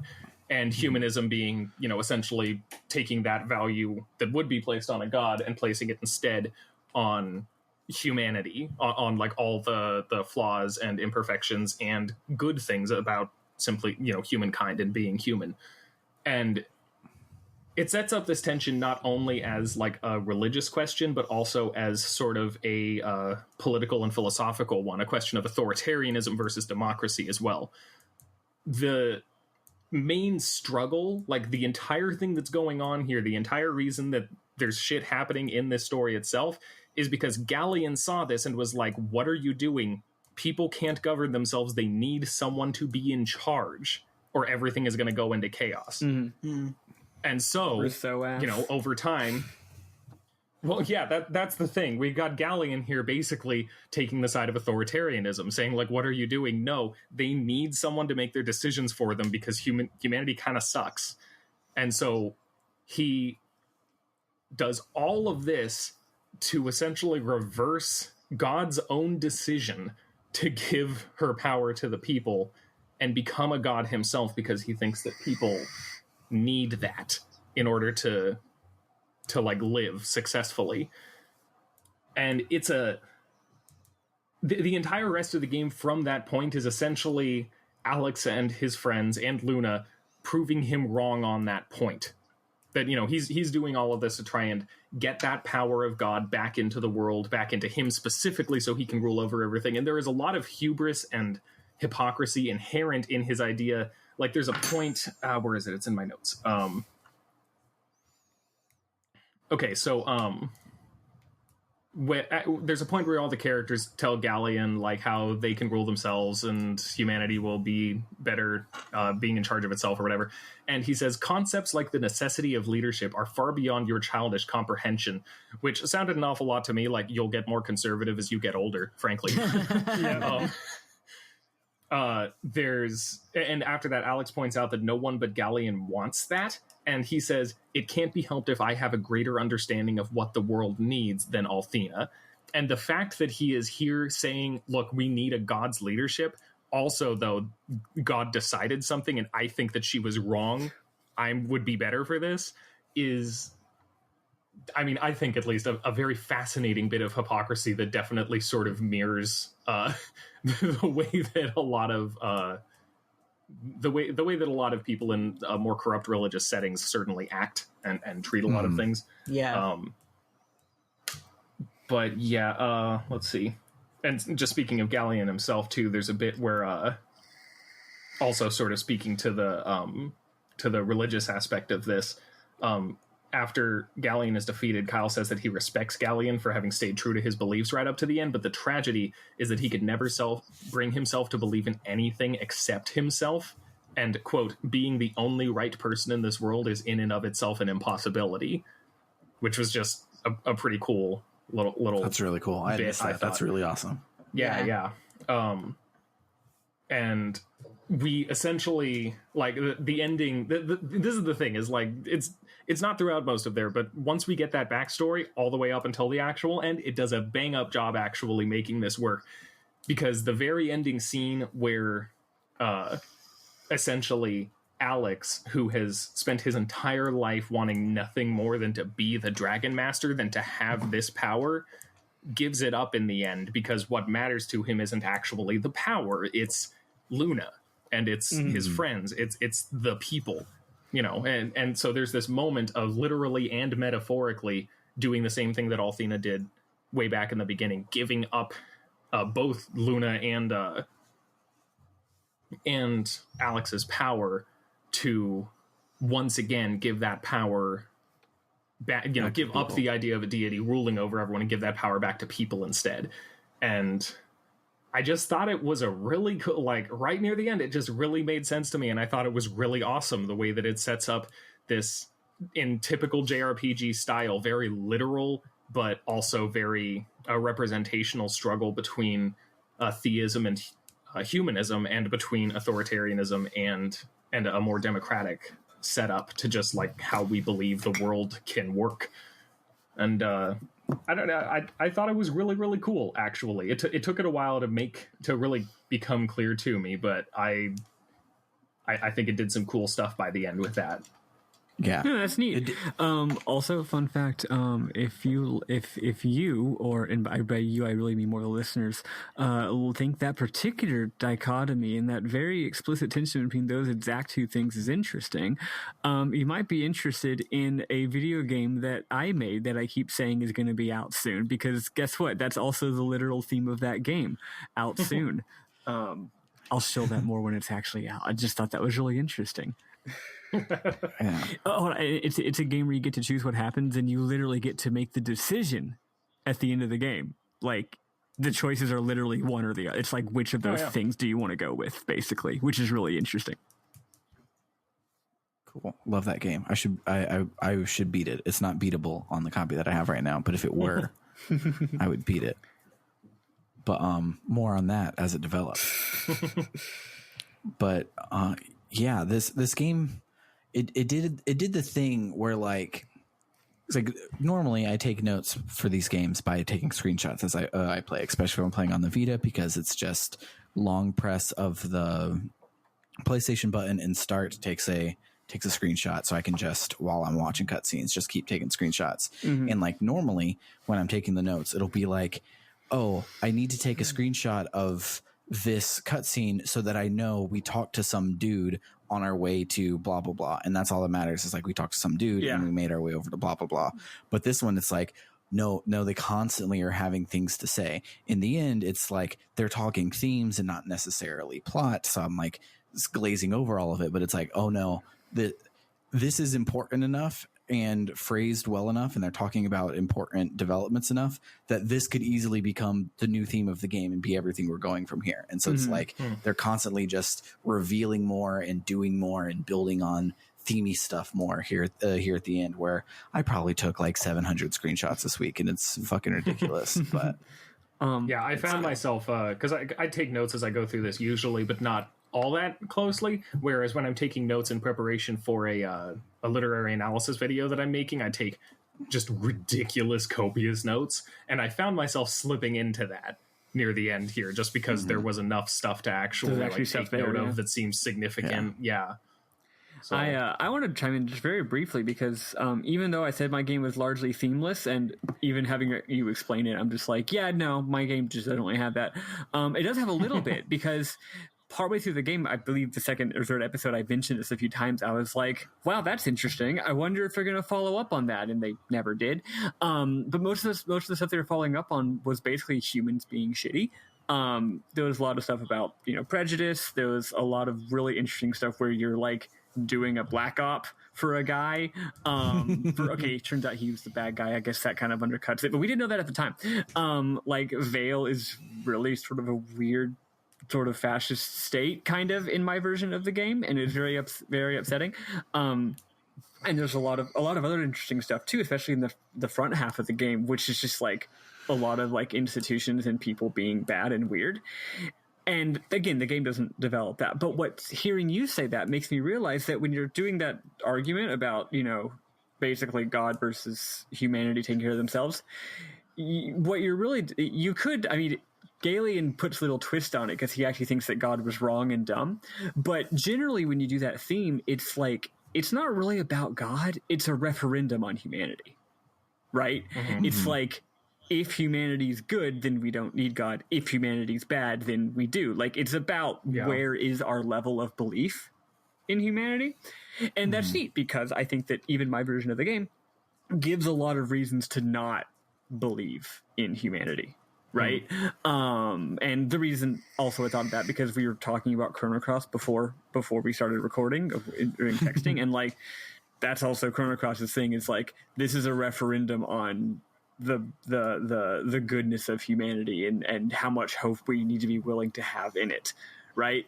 So yeah, it's cool. It's something, I think something I think about a lot. As Sam joked earlier, it's very timely. I think it's something I think about a lot. And I think it's something that it's cool that this game's about it. Yeah. And I think it's worth noting too, like specifically applauding the game for, like, it's not very common that you come across this type of actual game remake, but most video games when they're remade are either HD ports or like from the ground up, but still exactly the same thing. Oh yeah, for the most part. So it's pretty rare to or whatever Final Fantasy VII remake was, where it was, but then also tried a weird meta thing that people either hate or love. But for the game to be like this, where it is the same, like in broad strokes, yeah, it's the same basic game, but for the most part, having not played the Sega CD version, but just hearing about it here and playing the other one, I feel like not only do I prefer most of the changes they made to the original, but I think that it's actually kind of impressive the lengths that they went to make small changes and small additions to really add and then strengthen this meaning that just wasn't really present originally. Like it's very much, I feel like it was set up in the Sega CD version, but they went to a lot of work to really make it make sense and deepen the story on a significant level. And I think that is pretty cool. Like, you don't see that happen much. I can't think of a single example of something else that does that. It's really weird. And even aside from a thematic standpoint, I kind of want to play the other versions of the game now, because from a structural and formal just design standpoint too, it's just like, how odd to go into a remake project being like, we're actually going to make... Actually, I said this about FF7 remake. I said, it doesn't feel like it's a remake. It feels like it's an adaptation, except normally you adapt a book. Like, if you adapt a book to a movie, you know that you're essentially making a movie that is inspired by the book and is going to make lots of changes, but not just changes because like you felt like it, but also changes that are just inherently due to the differences in medium.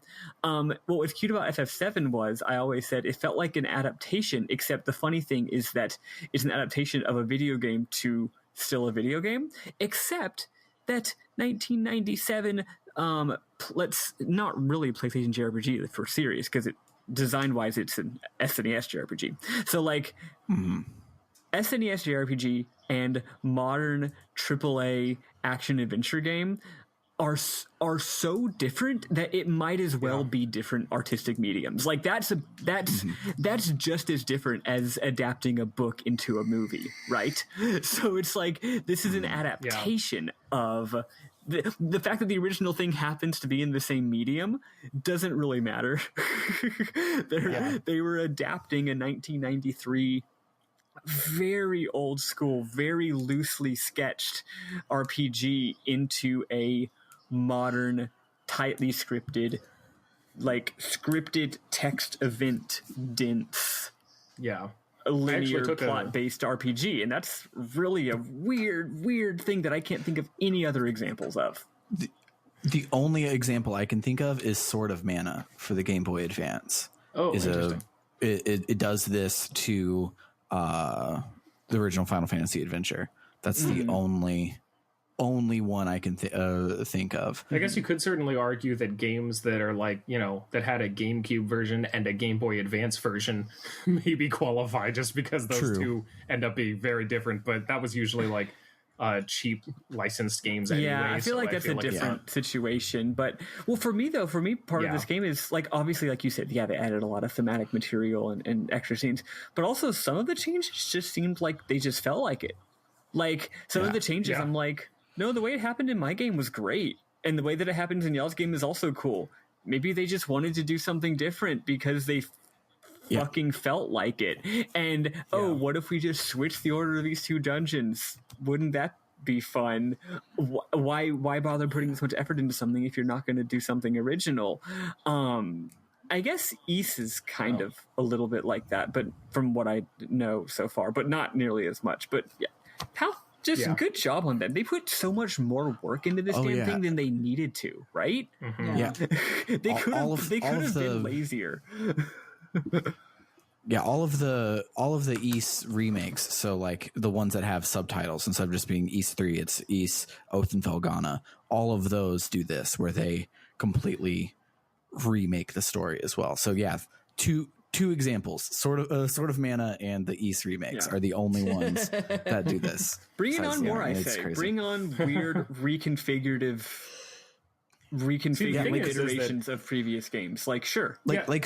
Frankly, that's my biggest problem with the Dragon Quest V movie, is that it was just Dragon Quest V, and I was looking for an adaptation, and like literally the first half of it, all of the stuff that takes place while you're a kid is just screenshots from the video game. But I'm not even kidding. It is a let's play of the video game in Japanese too. So you have to have subtitles over the RPG text box. But I was wanting an adaptation of like, what would this game look like in an hour and a half? And no, all of the cutscenes are just done in a new style. And but like I would play if Dragon Quest 12 was just Dragon Quest 5 but big, I'd play the shit out of that. Oh yeah, like again, an adaptation of old school. Yeah. Well, actually, Sam, you're in luck, because that is Dragon Quest 11 is in many ways an adaptation of Dragon Quest 3. Nice, but adapted to modern game design conventions in many ways. The cool thing about just this adaptation and remake conversation is that theoretically, like, adaptation is what remakes are anyway. Like, even within the same medium, that's sort of what it is. I've seen Taming of the Shrew, the Shakespeare play. I've seen that performed on stage just like the play was written to be, but taking place in the 50s, and it was exactly the same. It's just like the style and everything, and that story hits a little differently when it takes place in that society. I saw Romeo and Juliet, but in the modern day where there's teens, and there was they would some of the dialogue was reconfigured to like people texting each other, shit like that. It was really neat. I saw an adaptation of Much Ado About Nothing that took place in 1920s gangster kind of. Yeah, that's cool. Prohibition era stuff. It was very neat. they do that kind of thing a lot with Shakespeare, which I think is cool, that this guy's like so revered and been around so long that you can just do that kind of thing and people aren't going to cry foul about it. But yeah, like even when you just do that with a movie or whatever, you know, like the original True Grit versus the newer True Grit, like those two are actually fairly similar, but you know, still they're slightly different experiences. They're not made to be the same thing. They're made to be an updated version of it that's also the vision of the director as opposed to the original one. And I don't know, that's always adaptation in general is a fascinating thing to me. So I think it's really, really cool that they went a little more adaptive with this remake, because video games don't usually do that at all.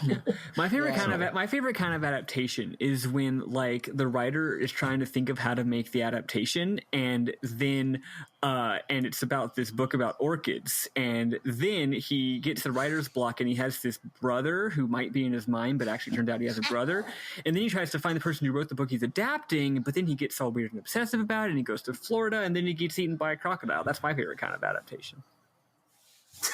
Shut up. Shut the fuck up. It's a movie called Adaptation. It stars Nicolas Cage, and it's really good. Oh, okay. Honestly, that sounded a lot to me like There Will Be Blood if it was alligators instead of like... Same diff. A little known fact, There Will Be Blood is also an adaptation of The Orchid Thief. PTA went in a really weird direction with it.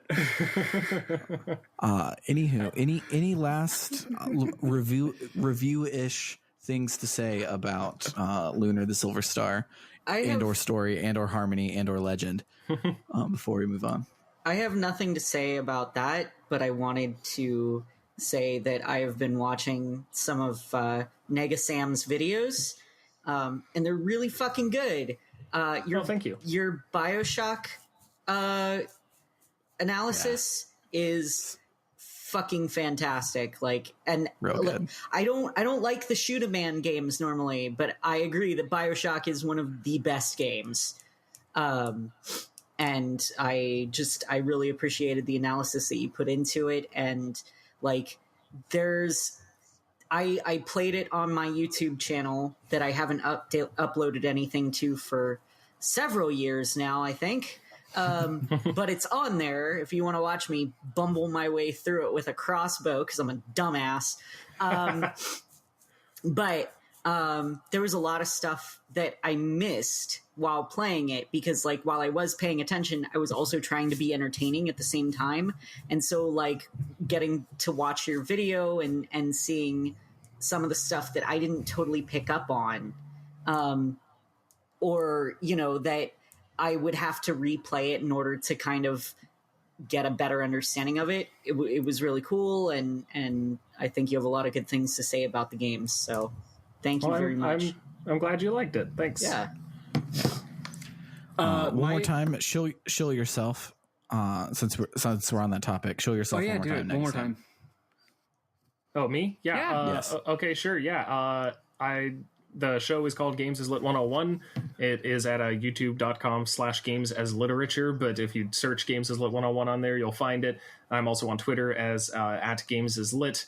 If you want to try watching the series, I would recommend searching for the literary analysis episodes. They're long, but they're kind of like my main thing. And if you can find one that you did on there that you really like on there, if you can find an analysis video on a game you really like, that's probably the best starting point. In terms of JRPGs, I did one on Legend of Dragoon a while ago, and I more recently did a colossal hour-and-a-half analysis of Final Fantasy VII. I also did a similarly colossal fucking 6-video breakdown of The World Ends With You, because I bit off so much more than I could chew with that one. I can't wait to play that one day and watch your video. Yeah, it's a damn good game, and I was very, very happy to be able to do that. Maddy, as our resident themesman, because Negasam is our visiting themesman, but as our resident, you will love the shit seriously out of The World Ends With You. I'll get around to it. Just because something is good and will make me happy and will improve my life and isn't even that big of a deal to do or a commitment doesn't mean I'm going to do it.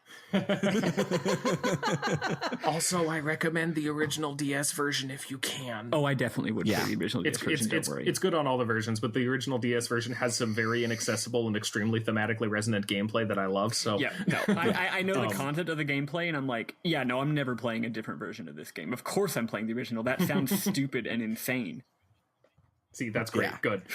Good. But anyway, yeah, that's sort of my series. I have a bunch of smaller videos too, if you want to, talk about the way that violence is portrayed in The Last of Us Part 2, or about how anxiety shows up in our gaming habits in this garbage hell year. Other videos also, but I'd say start with the analyses if you really want to check them out. I think I do some decent work. So yeah. Oh, I also did a 4-part thing on the Gears of War trilogy and how just kind of messy it is. And so that was actually a lot of fun. And that sounds really good. But what were you about to say about Lunar the Silver Star, Maddy? Oh, I was just going to say, because you asked final thoughts. My final thoughts are just that it slaps, and I'm glad we played it, and I'm glad that I got to stream it, and overall, I think that it is, I wouldn't say better than any of the classic games of its era. I wouldn't put it over FF4, Phantasy Star 2, Phantasy Star 1, Dragon Quest 3, pretty much any of its contemporaries, but I would say it's like, if they're all it's in the same room. It's in the same room as those games. It's hanging out there saying, "Hey guys," which is, which is dope, and I respect the hell out of that. It's sort of loosey-goosey way of trying to actually tell a story while still having a very loose. It has the structure mechanically of the kind of games that they made back when they didn't have stories, and yet it tries to have a story, which makes it feel a lot like FF2, which is a similar vibe. If that sounds like a huge criticism, do know that I really like FF2. Wait, I'm sorry, what? Final Fantasy 2, the NES version. No. Yeah, no. Wait, I'm sorry. We need an entire other podcast just for you to explain yourself here. What are you talking about? What, me liking FF2?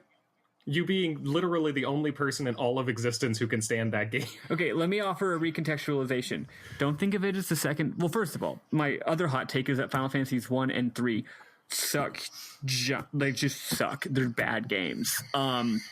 My hot FF4 was the first time they actually made a good one. But 2 is actually quite good, I think. And I think it's a lot better if you realize, if you consider it not a Final Fantasy game, but the first Saga game, which it is. After Kawazu made Final Fantasy 2, they were like, hey, you're an insane person, but we can't fire you. So what if you just go and make your own series now? And that's where Saga came from. No, I think it's dope. Right. It's cute little dopey attempts at having a narrative. Aren't effective at all, but they're cute and interesting. And the battle system's fun. I don't think it's that hard, and it's got good music and good graphics. I don't know. I think it's a good game. I don't know what people's deal is. Yeah, all it's just different. And for a series defined by its differences, Final Fantasy fans hate when anything is different. Yeah.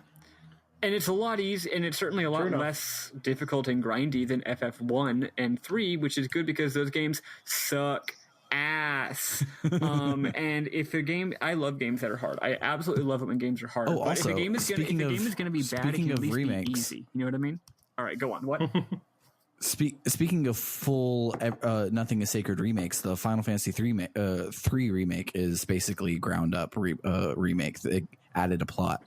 Oh yeah! Instead of the characters all just literally being nothing burgers. Yeah, well, can't believe I said nothing burger. It's not amazing, but it's something. Who am I? Yeah, Twitter. It's still not good. The game's still garbage, but they did remake it all the way. But yeah, I really liked this game.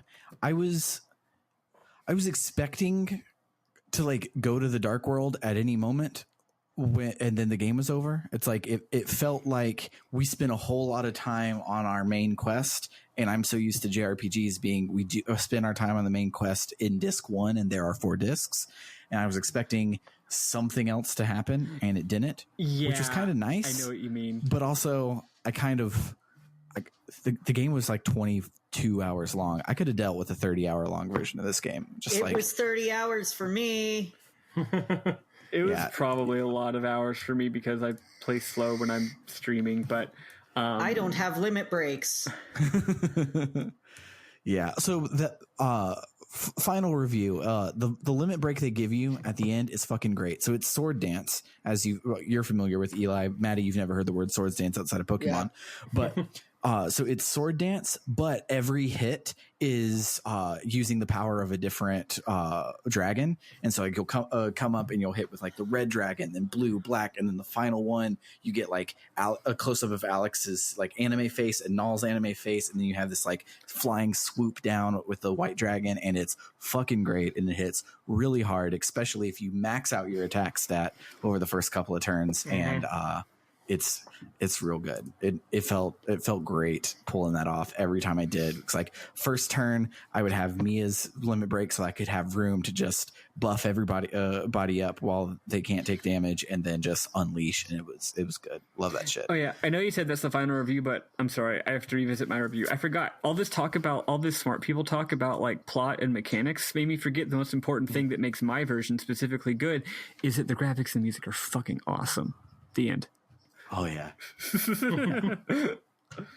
Yeah. Honorable mention to the graphics and music in this game, in all versions. I've seen the PlayStation version. I've seen Sega CD. I've seen this version. It's crazy that like they didn't just like they fixed what wasn't broken. It's like, oh, the Sega CD version was great. Let's just take that and make it look pretty.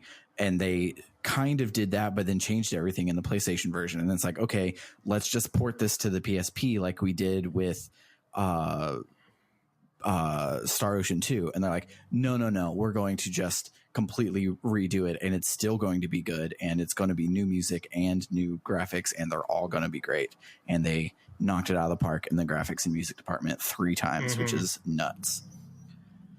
But yeah, so I have to say just real quick, I have back when I lived in California and worked at GameStop, I had a coworker who this is his favorite game, the PS1 version. Like he just loved it. And at one point, someone came in and traded in a bunch of old games right after GameStop started taking them, and Lunar 2 was among them, and he actually bought it and gave it to me and said, you can get Lunar 1 on your Vita.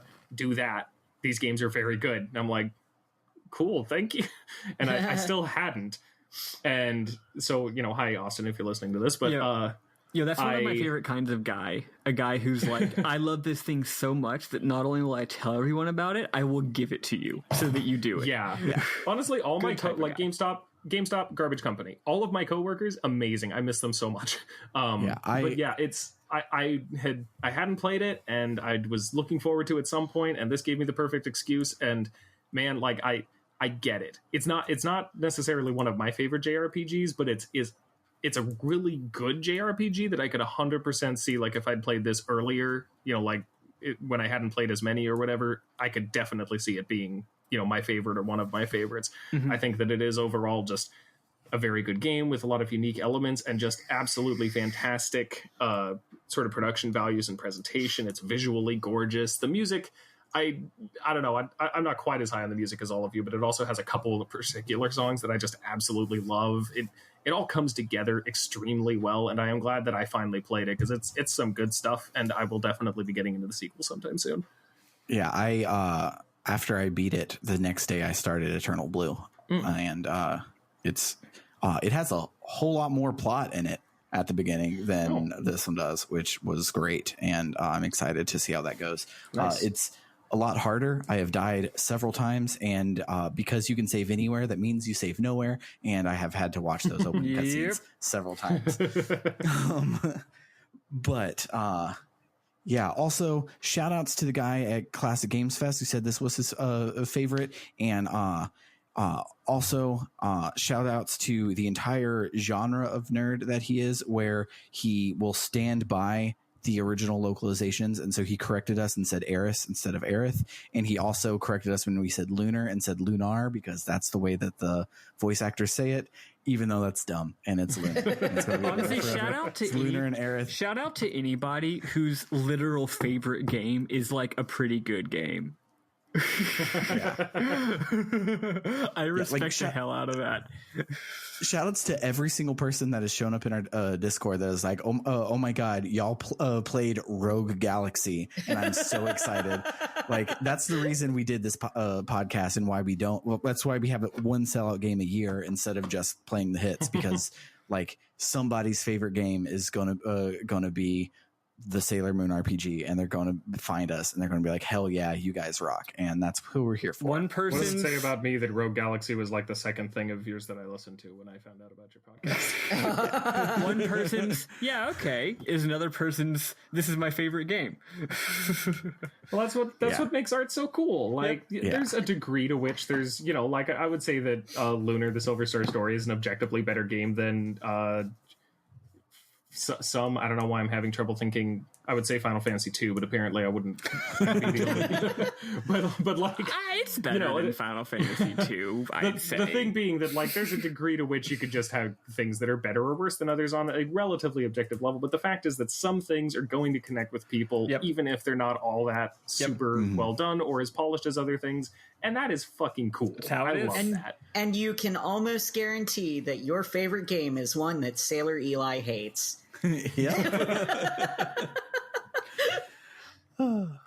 But speaking of weird bargain bin games that are somebody's favorite, I hate them already.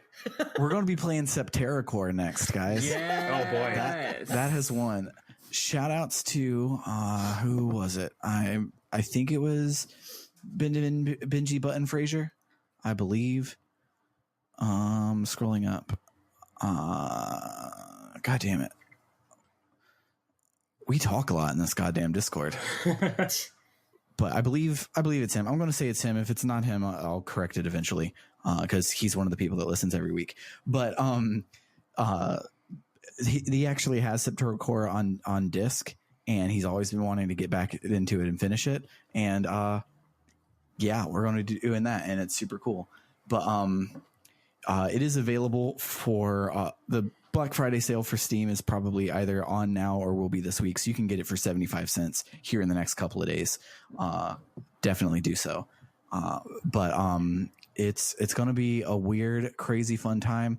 I don't exactly know where we're going to end off. I will decide by the time we record our movie night episode next week. Yeah, we'll figure it out.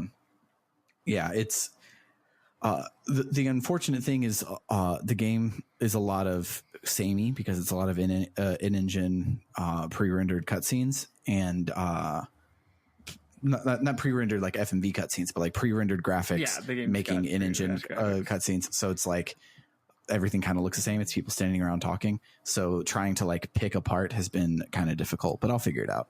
And we'll decide where we're stopping next week. But super excited to play this one because it's going to be fucking weird. And I guarantee you we're going to get like 3 people that are like, I've never heard another person say the word Septerra Core, and you guys did it. And I'm glad to do that. Even I hadn't heard of it, which is honestly saying something. Yes. I had, but only because Martin O'Donnell did the music, and I love me some Halo music. Which is why you'd think I would have heard of it. Yeah. I love Marty O'Donnell. He's a champ. He really is. But movie night I think we should just do Over the Moon because it's new and I want the clout. So we're going to do Over the Moon, Netflix's new movie about a literal moon goddess and a journey that a kid goes on it to the world that is on the moon, and it's about the power of love and friendship and not really, well, kind of authoritarianism and religion. So it's got a lot going for it, really. So it sounds more related to what we just played than our usual movie nights. I mean, anything is more related than the Super Mario Brothers movie. Wait, what did you watch that after? Chrono Cross. Chrono Cross. It'll make sense when you play Chrono It had Cross. a surprising number of extremely surface level connections. Yes. That movie is so... Okay, fun fact. I actually own 2 copies of that movie. It's a great movie. On DVD, because turns out the person that I married also had it, and that's how you know you married the right person, when they also have a DVD copy of the Super Mario I married Brothers. someone who didn't have a copy of it. That was my mistake. What a mistake! What a mistake I made. I'm still blown away by just how fucking bonkers the production of that movie was. Yeah. We will. It'll probably be a lot shorter episode when we talk about Over the Moon, but yeah.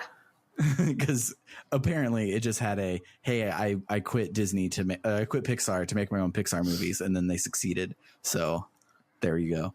But yeah, the movie's great. I've already seen it. I watched it when it came out because I have a daughter, and so cartoon movie about a girl. It was done. But yeah, so we'll watch that next week. It'll be great. And other than that, I think that's everything I had to talk about. So for RPG Book Club, I have been Sam Allman. Wait, did you tell them where they can find us? Oh, I did not. You can find you us at utter fool. www.rpgbook.club, and you can hang out, toss us some ducats, get some links to all of our socials.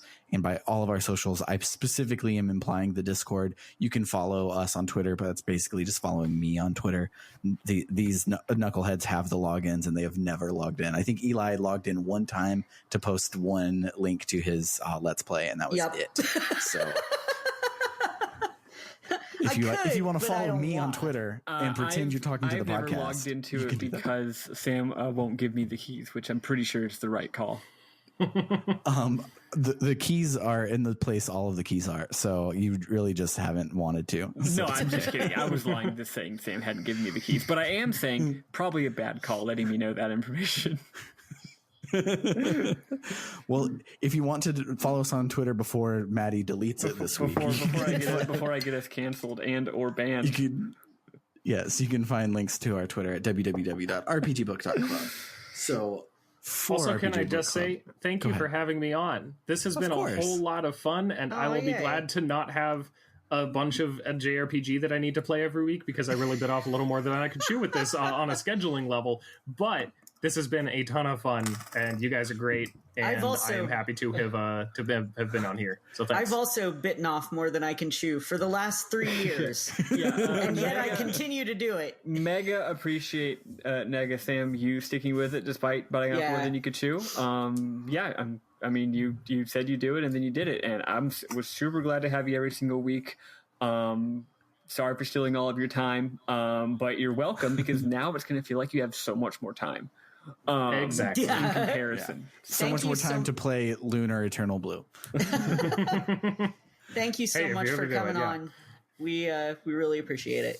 You were awesome. Yeah, it's been fun.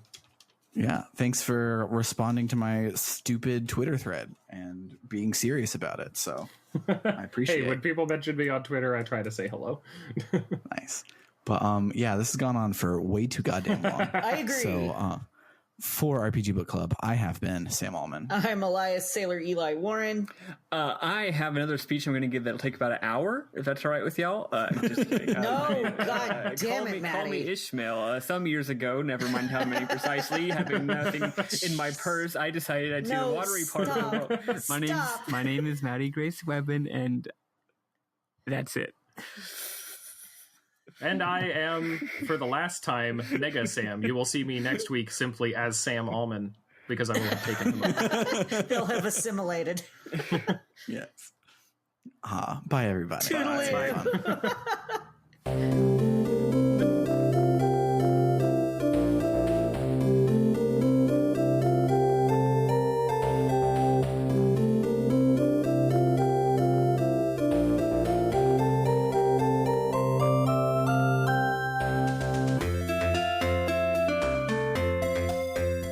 Holy shit! Sorry, I got a bug in here. Oh. Well. Like. No. Come on.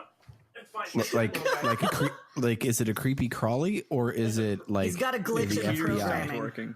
Okay, so it's a cricket, but it's a weird kind of cricket that looks like a spider. So it's not very scary, but it always is it like is one fucking of those- terrifying to see. One of those big Jerusalem crickets or whatever they're called. No, not those things. Those things can all burn in hell. I hate them. No, this thing's fine. It just looks like a spider at first. I'm gonna take it outside real quick. Okay. Okay. I once saved my husband from a scorpion. That was exciting. That is exciting. Yeah, it was just chilling on our bathroom wall. Ken came out of the bathroom and he was like, Elias, we have a situation. And I went into the bathroom and there it was, just Washing my hands hanging out. too.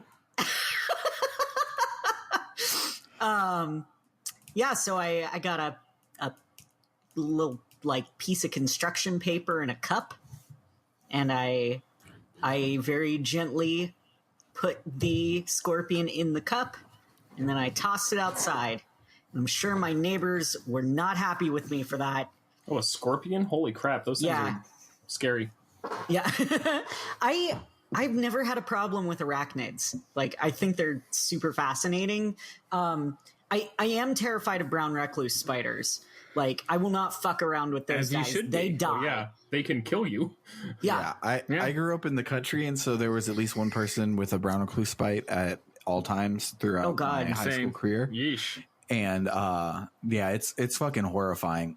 Like the fact that like you just get a gaping wound that you kind of have to scrape the dead tissue out of and fill with cotton balls until you're better. Oh, thank you for that, Emmett. Yeah, I've had a number of run-ins, not ending in my own injury, but still run-ins with both brown recluses and black widows as a person who grew up in rural South Texas. It's just like, yeah, that's a thing. It's like mortal terror, but also you just sort of get used to it. And you're just like, yeah, just be careful. Yeah, I didn't grow up with brown recluses, but plenty of black widows where I grew up, and it was always just like, no, you do not fuck with those. Do the non-country people in the room not like habitually shake out their shoes before they put them on if they weren't wearing them like yesterday? It's like, oh, these are my daily shoes. I don't care about these, but I haven't worn these shoes in like a week. There's a brown recluse spider in there. I have to shake it out and make sure that I'm there could be a spider in there. Well, I don't have shoes that are closed-toed anymore, but theoretically, yes, I understand the point. Yeah, I live in a city now, and no, I don't do that anymore. It's no spiders are scary. Yeah. But thankfully, this was just a cricket, so it had no. I was able to just catch it and put it outside, and I didn't die. So it was actually a brown Sam. recluse cricket. Yes. Sam, do you remember the plagues of crickets we'd get in the Blizzard office? Oh yeah. Fucking I everywhere. had one fucking fall on my keyboard in the middle of work, and it scared the shit out of me. Like, it just came out of nowhere, landed on my keyboard as I'm typing, and I screamed. Maddy, did you ever go into Pinland during cricket season in Waco? I lived in Pinland. Yeah. Though I Did don't you ever go up on I actually don't fourth floor? crickets. Oh, no, of course not. Why would I go on the fourth? Why would I go above the first floor, frankly? I mean, I had to live there. That's why. Well, I know, but I'm saying I didn't, so why would I? the like the hallways and like the roof access and everything was just thousands of crickets. It's wild. Oh my god. But anywho, Boy, I do not miss Pinland. yeah, me neither. I do miss Midnight Waffles. Midnight Waffles is kind of the best thing that's ever happened in my life. Oh, I miss But- Pinland cafeteria was fine. I just don't miss Pinland the dorm. living space. Yeah, no. But living in Pinland, the living space meant you were minutes away from Midnight Waffles. That's true. So you could decide at 11, I'm going to get Midnight Waffles tonight and go and get it. And it was, Oh, God, the nearest Waffle House is 20 miles away from me. ew. Yeah, I'm sad, because you made me want Waffle House. Yeah, sorry about that. Anywho, clean break because I'm cutting out all the bug stuff. So, Aww. That was good. I mean, good it is content. good. It's going to go be my post credit scene for this week, but I'm cutting it out of right here.